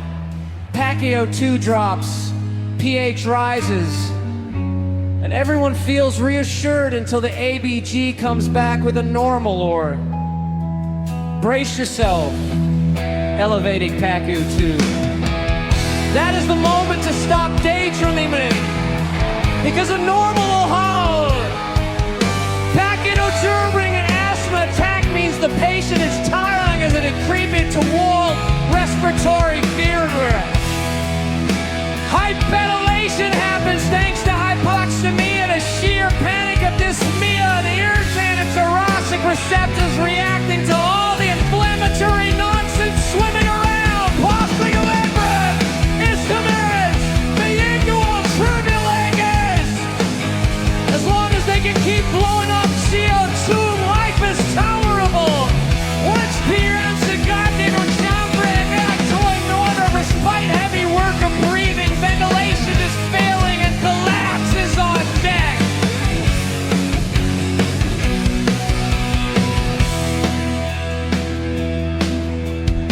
Restrictive lung disease plays it differently, with reduced residual volume unless the cause is neuromuscular, in which case the lungs themselves are fine, but the muscles can't pull their weight. Pregnancy adds its own quirks. Progesterone ramps up tidal volume, so minute ventilation rises, even though vital capacity and NB1 stay basically unchanged. Meanwhile, the urus cavity is half the abdomen, pushing down RV and FRC. The whole setup is strangely efficient. It's slightly unfolded a pregnant person who now gets winded walking across the room. Pleural calcifications love to show up in people exposed to asbestos, but they're basically decorative. The real villain is the pulmonary fibrosis underneath, the stuff that actually wrecks gas exchange and breathing. Interstitial lung disease comes from a whole menu of irritants and insults. Years of inhaling dusts like asbestos, beryllium, or silica, drugs that seem helpful until they torch your lungs. Radiation and autoimmune trouble from conditions like rheumatoid arthritis or scleroderma. The lungs really take offense at basically everything. Among obstructive lung diseases, only asthma or the chronichitis keep the diffusing capacity normal because the alveolar membrane is still intact. Emphysema, meanwhile, shreds that membrane and takes the DLCO. Like a self-sabotage house renovation. Pulmonary hypertension gets sorted into 5 bureaucratic little groups. Group 1 is pulmonary arterial hypertension. Group 2 comes from left heart disease. Group 3 shows up thanks to chronic lung disease or hypoxemia like CAID or ASA. Group 4 involves chronic embolic disease. And Group 5 is the miscellaneous chaos category, including things like sarcoidosis, cleaningly, and calling card is a tired, overworked right heart, signs of right-sided failure, a precordial heave, a loud P2, right-sided S3 or S4, tricuspid regurg with its holosystolic charm, and chest pain triggered by attrition, hemophagus belly makes the gas lift. CNS symptoms creep in because poor pulmonary blood flow means losing venous return, which means fatigue, present dose, or full on sinking during excision, a straight radioid pre-pain that trigger reflex no burning cardiac from mundane acts like defecating or tying shoes. As if the disease isn't humiliating enough already. Hypersensitivity pneumonitis plays its own strange game. Bale shows lymphocytosis. DLCO stays normal unless the disease has gone chronic.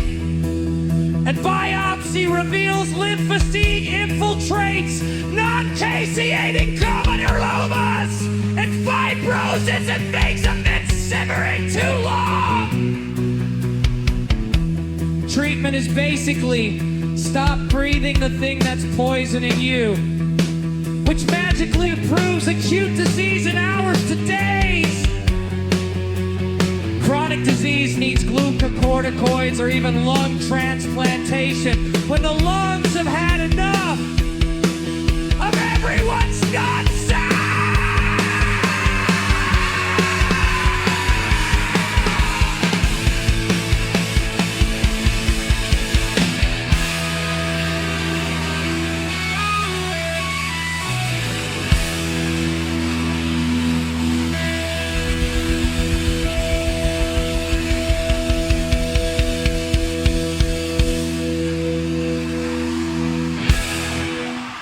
COPD isn't exactly the comeback kid. It's only partially reversible, and only if you catch it early before the lungs throw in the towel for good.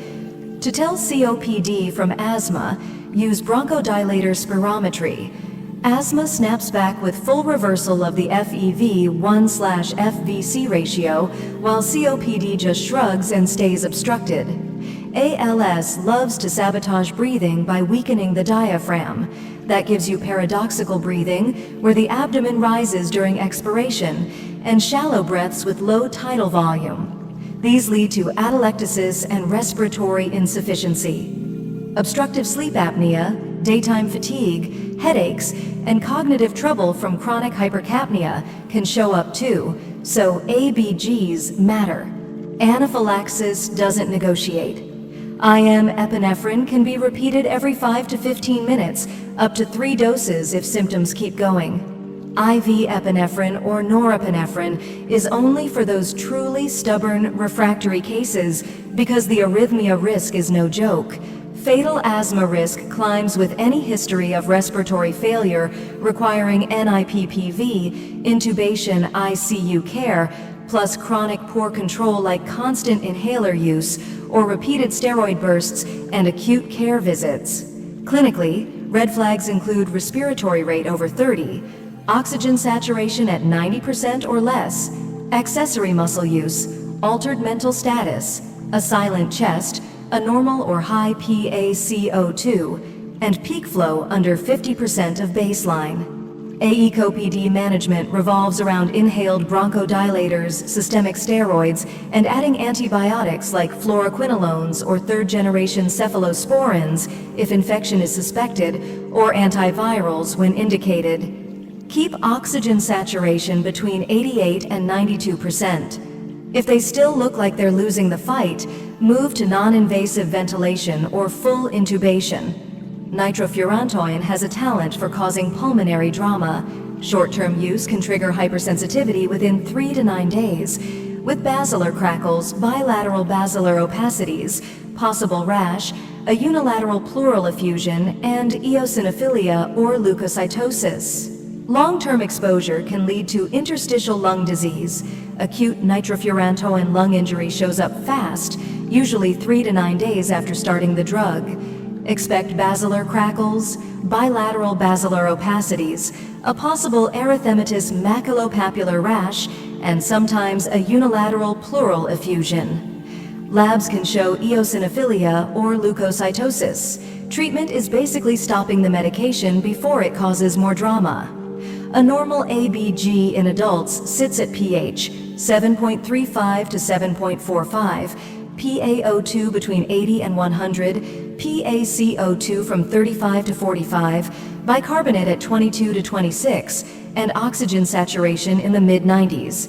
Initial extubation criteria include a pH above 7.25, a PaO2 of at least 60 millimeters of mercury on minimal support like FiO2 40% or less, and PEEP at 5 centimeters of water or lower, plus enough mental clarity and inspiratory effort to protect the airway.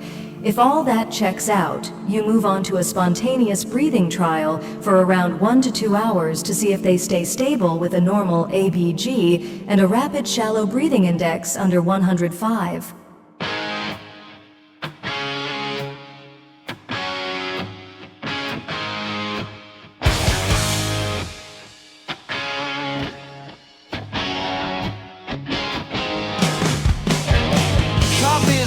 for the comeback, kid. It's only partially reversible, and only if you catch it early before the lungs throw in the towel for good. To tell copy from asthma, use bronchodilator spirometry. Asthma snaps back with full reversal of the Phantom 1 FVC ratio, while copy just shrugs and stays obstructed.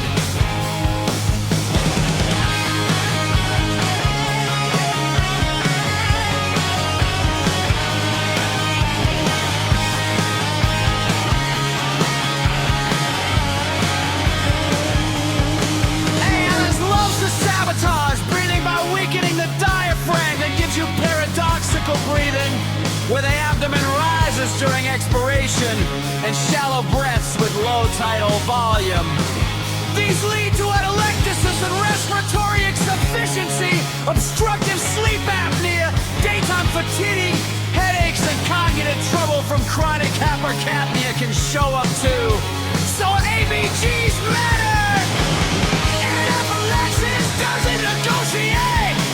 Epinephrine can be repeated every 5 to 15 minutes, up to 3 doses if symptoms keep going. IV epinephrine or norepinephrine is only for those truly stubborn, refractory cases because the arrhythmia risk is no joke. As the risk climbs with any history of respiratory failure, reporting NIPV, intubation, ICU care, plus chronic poor control like constant inhaler use or repeated steroid bursts and acute care visits. Clinically, red flags include respiratory rate over 30, oxygen saturation at 90% or less, accessory muscle use, altered mental status, a silent chest, a normal or high PAC-O2, and peak flow under 50% of baseline. ACO-PD management revolves around inhaled bronchodilators, systemic steroids, and adding antibiotics like fluoroquinolones or third-generation cephalosporins if infection is suspected. On antivirals, when indicated, keep oxygen saturation between 88 and 92%. If they still look like they're losing the fight, move to non-invasive ventilation or full intubation.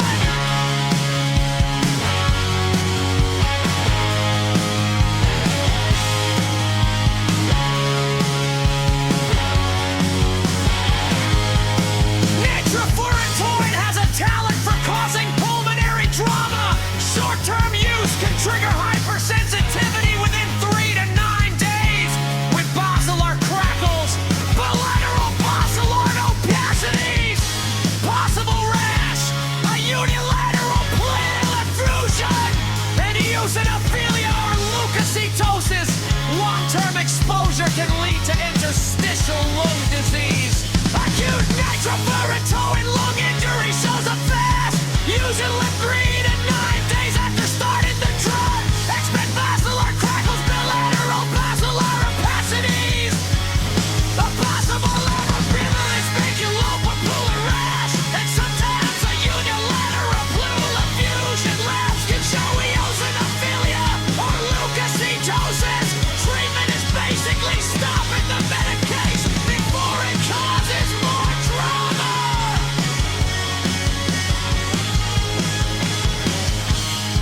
A normal ABG in adults sits at pH 745 to 745, PaO2 between 80 and 100, PaO2 from 35 to 45, bicarbonate at 22 to 26, and oxygen saturation in the mid-90s. Initial extubation criteria include a pH above 725, a PaO2 of at least 60 milliliters, and support like VO2 40% or less, and PEEP 5 cm H2O or lower, plus enough mental clarity and expiatory effort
Lung cancer patterns fall into place like a rigid personality test. Adenocarcinoma is the peripheral favorite at about half of cases and is linked with clubbing and hypertrophic osteoarthropathy.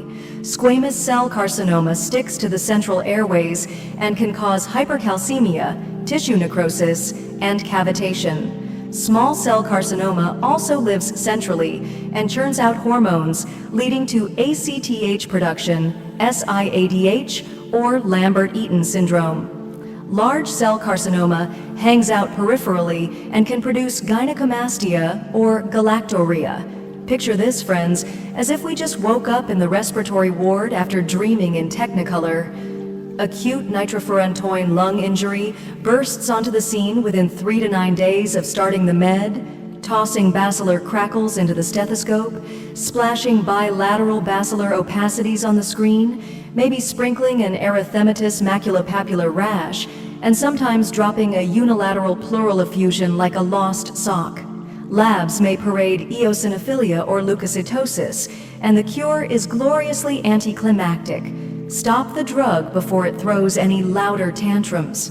Now drift with me into the serene geometry of a normal adult, ABG, pH resting between 7.35 and 7.45, PaO2 lounging from 80 to 100, PaCO2 chilling between 35 and 45, bicarbonate holding steady at 22 to 26, and oxygen saturation floating in the mid-90s as if sunbathing on a calm lake.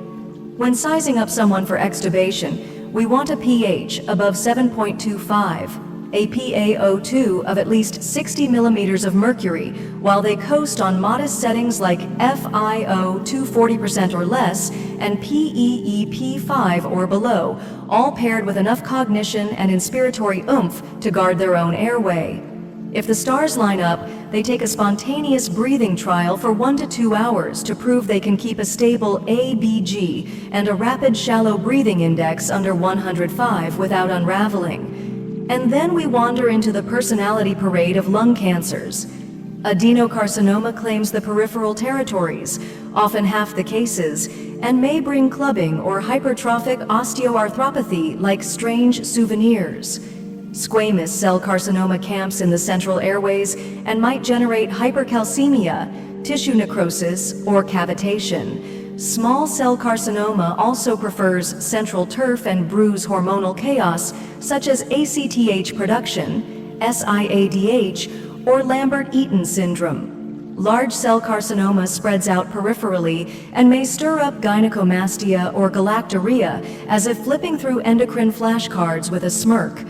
Acute nitrofurantoin lung injury typically appears within 3 to 9 days of starting the drug.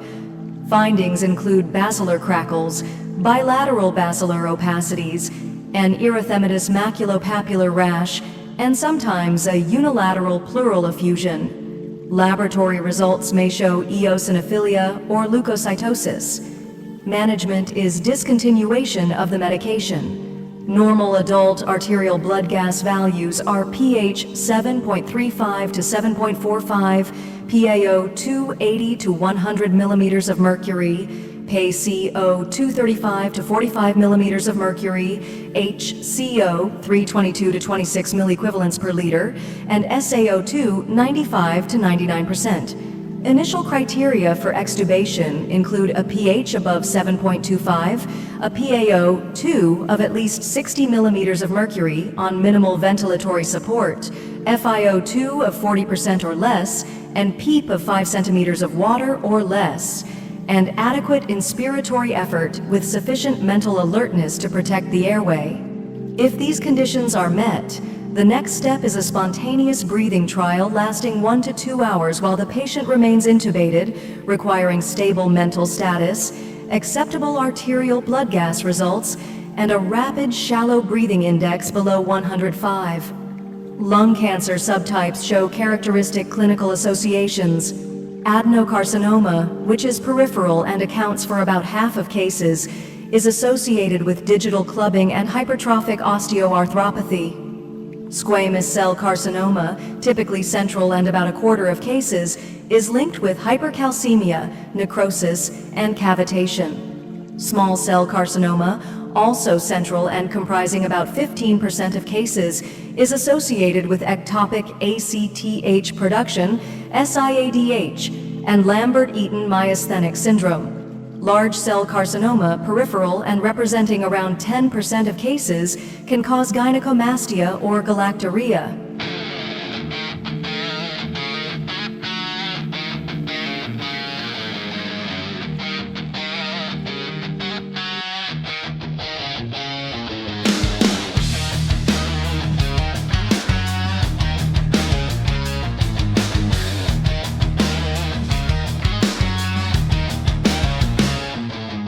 Lung cancer patterns fall into place like a rigid personality test. Adenocarcinoma is the peripheral favorite at about half of cases and is linked with clubbing and hypertrophic osteoarthropathy. Squamous cell carcinoma sticks to the central airways and can cause hypercalcemia, tissue necrosis, and cavitation. Small cell carcinoma also lives centrally and churns out hormones, leading to act production, side or Lambert-Eaton syndrome. Large cell carcinoma hangs out peripherally and can produce gynecomastia or galactorrhea. Picture this, friends, as if we just woke up in the respiratory ward after dreaming in technicolor. Acute nitro full protruding lung injury, bus up to the scene within bleeding night. Days of starting the med, tossing bacillar crackles into the stethoscope, splashing lateral basilar opacities on the screen. Maybe springtime and eleprinus, maculopathy or rash, and sometimes dropping a uvula or pleural digit like a lost sock lives. Maybe paradios and aphilia or leucocitosis, and the cure is gloriously anti-drugging. Stop the drugging before it throws any louder tantrums.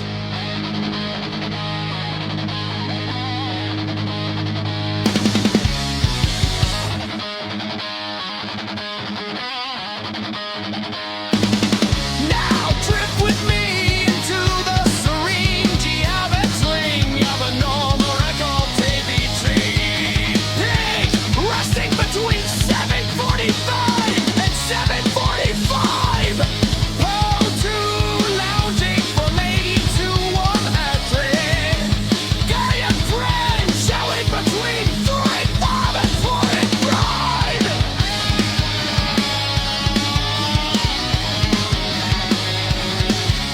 My confident holding steady at 22 to 26.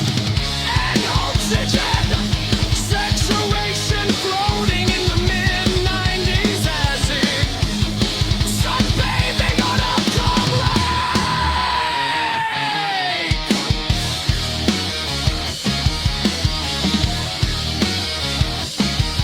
When sizing up someone for extubation, we want a pH of 4.725. A VO2 of at least 16 in the atrium, while they coast on modest settings like VO2 40% or less and P5 or below, or paired with enough cognition and inspiratorium to guard their own airway.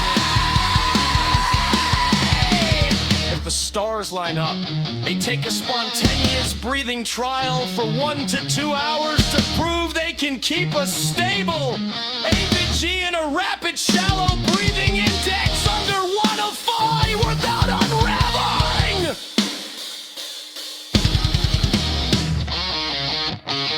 And then we wander into the personality collate of bronchitis or into carcinoma claims the peripheral territories of the cases.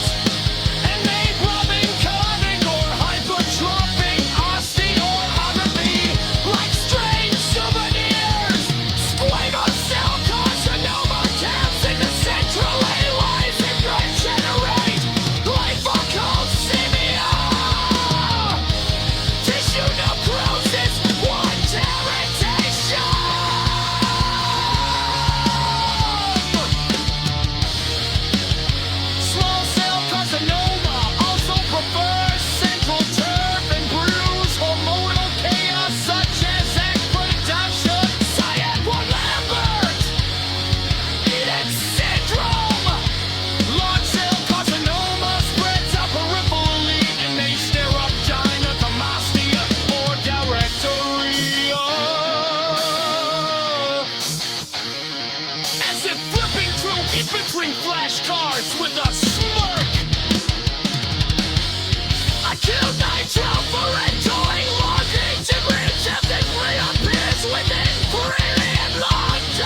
is discontinuation of the medication. Normal mitochondrial blood gas values are pH 745. 745. Pay artery 100 naviation. Pay verify money for oxidation. And it's beyond free. 22, 26.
Pneumonic effusions fall in two categories. Uncomplicated effusions are sterile azics that are small to medium in size. The pleural fluid typically has a pH of 7.2 or higher, glucose of at least 6, thickening GDL white blood cell, count of 50,000 or less, and lactate dehydrogenase levels of 1,000 U/L or less. These effusions are free-flowing, culture negative, and treated with upper helix alone.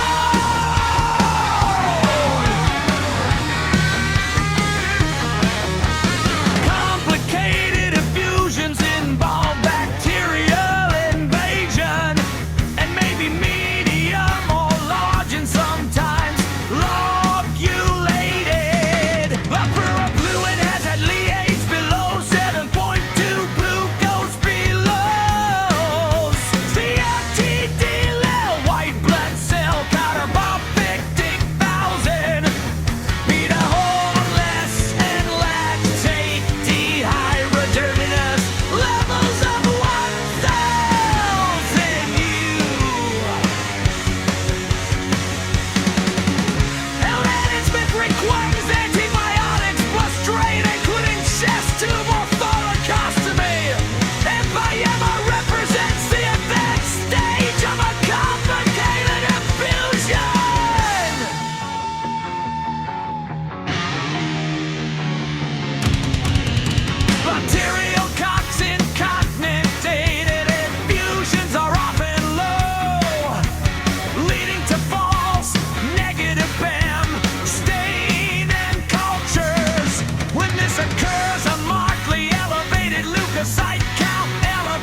system effects including tremor and seizures, cardiovascular effects such as tachyarrhythmias and hypertension, and gastrointestinal symptoms including vomiting.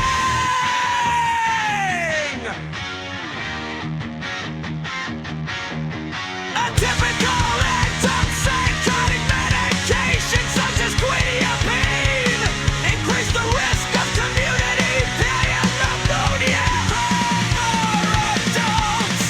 Their antitolinectic antihistamine properties impair pulse formation and raise aspiration risk. Obstructive sleep apnea leads to several complications including systemic hypertension, pulmonary hypertension, light sign and voice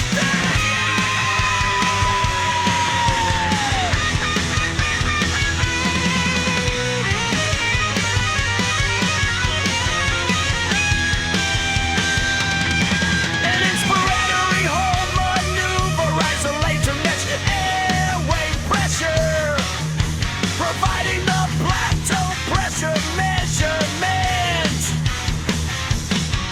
Chest imaging and histoplasmosis often shows mediastinal or hairline lymphadenopathy with focal reticulonodular or miliary infiltrates depending on exposure intensity. Biopsy reveals granulomas containing narrow base budding nashes.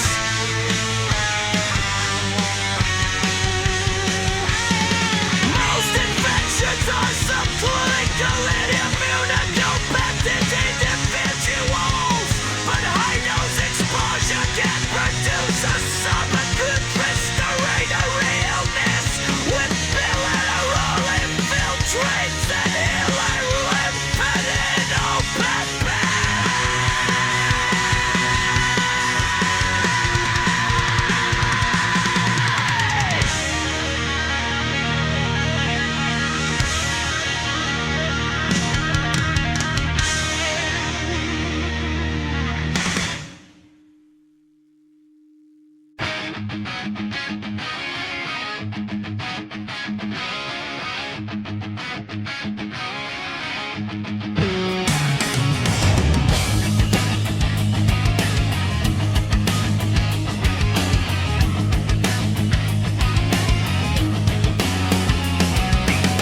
Bronchiectasis is evaluated with high-resolution computed tomography of the chest, which shows permanently dilated airways. Pulmonary function testing typically demonstrates an obstructive pattern, and additional studies may be used to identify underlying causes. Clinical features include chronic daily production of large volumes of thick sputum, sometimes blood-streaked and ring-column respiratory infections with mucopurulent spilloephiotisis. Characteristic imaging findings include airway wall thickening, producing the tendering sign, monkey wider than accompanying arteries, producing the sinus ring sign, and lack of normal bronchial tapering with airway dilation extending into the peripheral lung.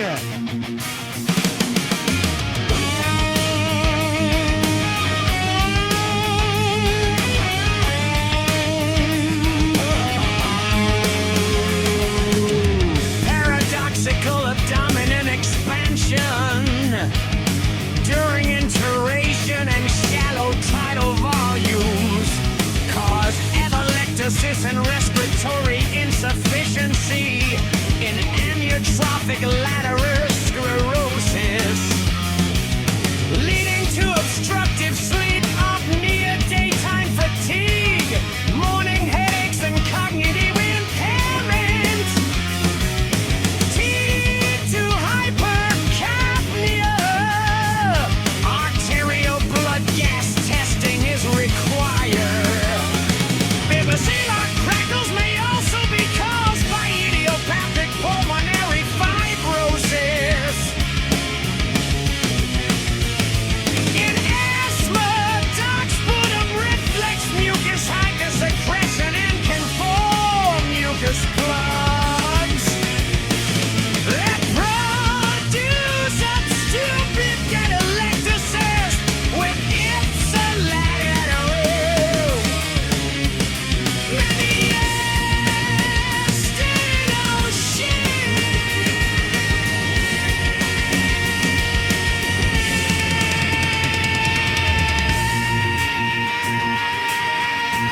A persistent cough after an upper respiratory infection is treated empirically with a first-generation oral antihistamine or a combined antihistamine, decongestant.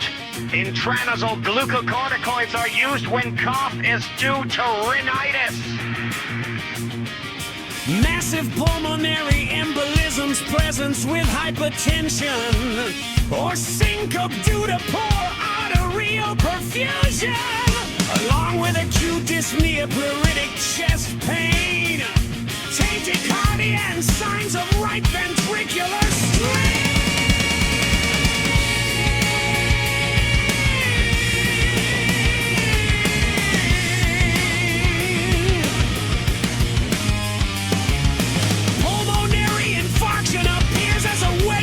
Opacity on chest radiography and is confirmed on computed tomography. Computed tomography and geography shows pulmonary abundance muscle contrast, filling defect within the pulmonary arteries.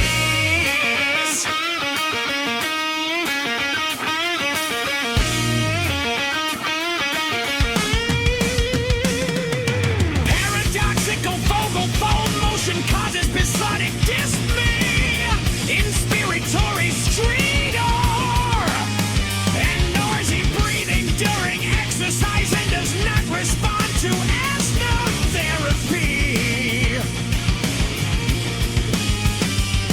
The vocal cords abnormally adduct during inspiration, and symptoms may be triggered by strong odors.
Patients require a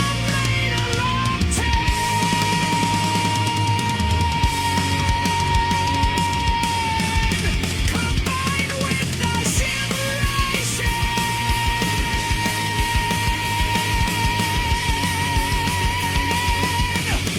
On the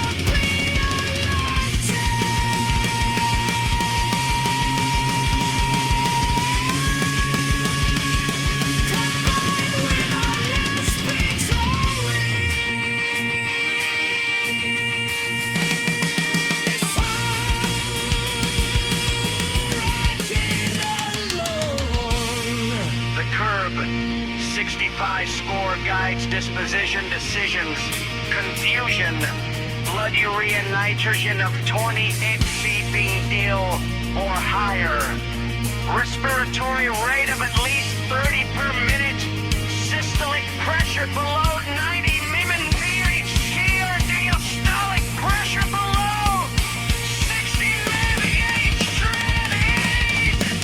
65 years or older each count. A squad points, a star of 2 Fluoroquinolones are generally avoided in older adults because they increase the risk of Clostridioides difficile infection, tendon rupture, and aortic dissection. Acute respiratory distress syndrome is managed with mechanical ventilation using low tidal volumes to prevent alveolar overdistension and reduce mortality. Prone positioning further decreases mortality by improving ventilation distribution. A pneumothorax from barotrauma or intubation causes an increase in peak airway pressure due to greater airflow resistance and an increase in plateau pressure due to reduced lung compliance. Treatment is chest tube placement to allow lung re-expansion. Large pneumothoraces present with sudden tachycardia, tachypnea, hypoxemia, and absent or markedly decreased breath sounds on the affected side. Aspiration pneumonia risk is elevated in conditions involving impaired swallowing or upper aerodigestive dysfunction. Dysphagia includes gastroesophageal reflux and the use of acid-reducing medications, which allow increased microbial colonization.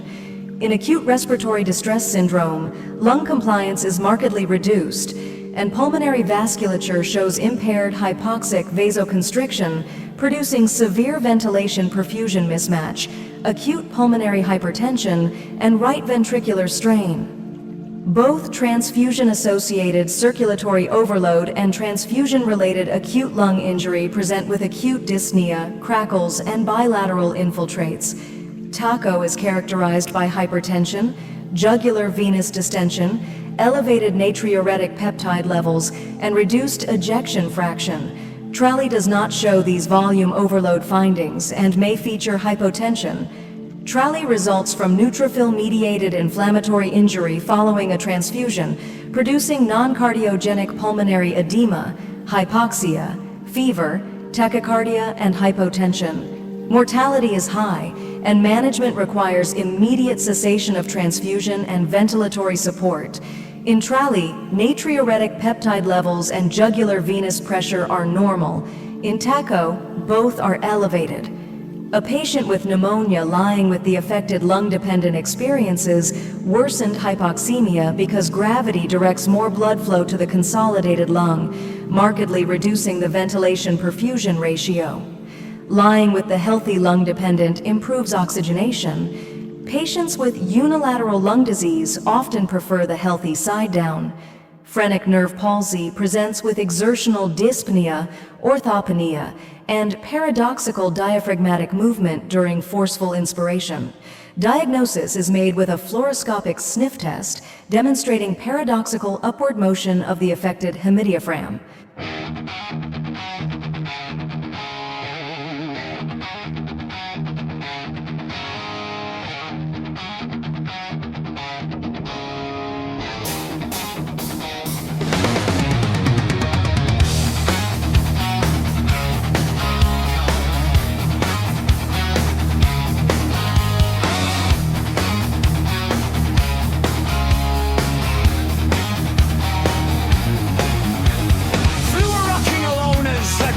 Avoiding older adults because they increase the risk of clostridial dysphacial infection, tendon rupture, and aortic dissection.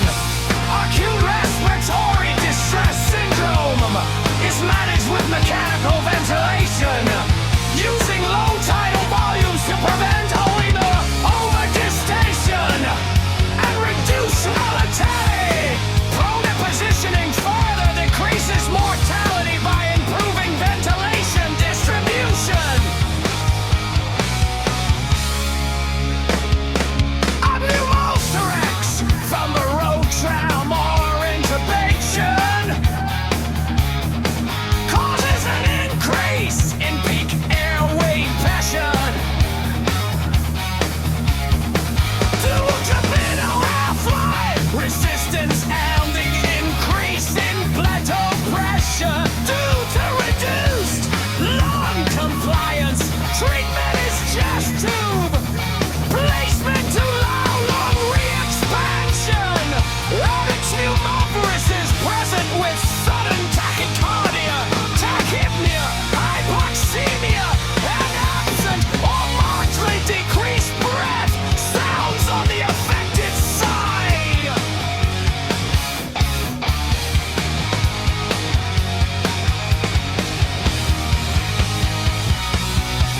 Aspiration!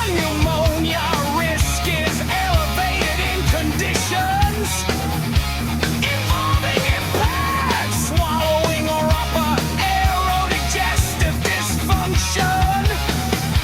Dysphagy includes gastroesophageal reflux and the use of lusting-reducing medications, which allow increased biochemical colonization.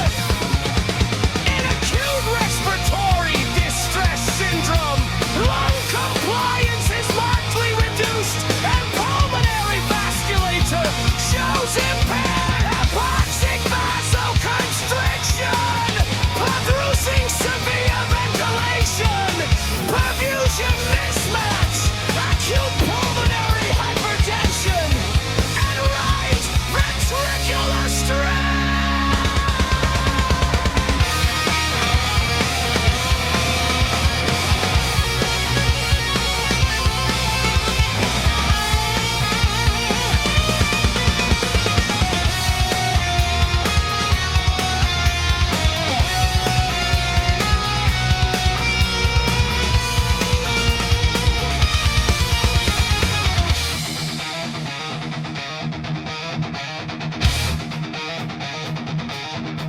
Both transfusion, associated circulatory overload, and transfusion related acute lung injury present with acute dyspnea, crackles, and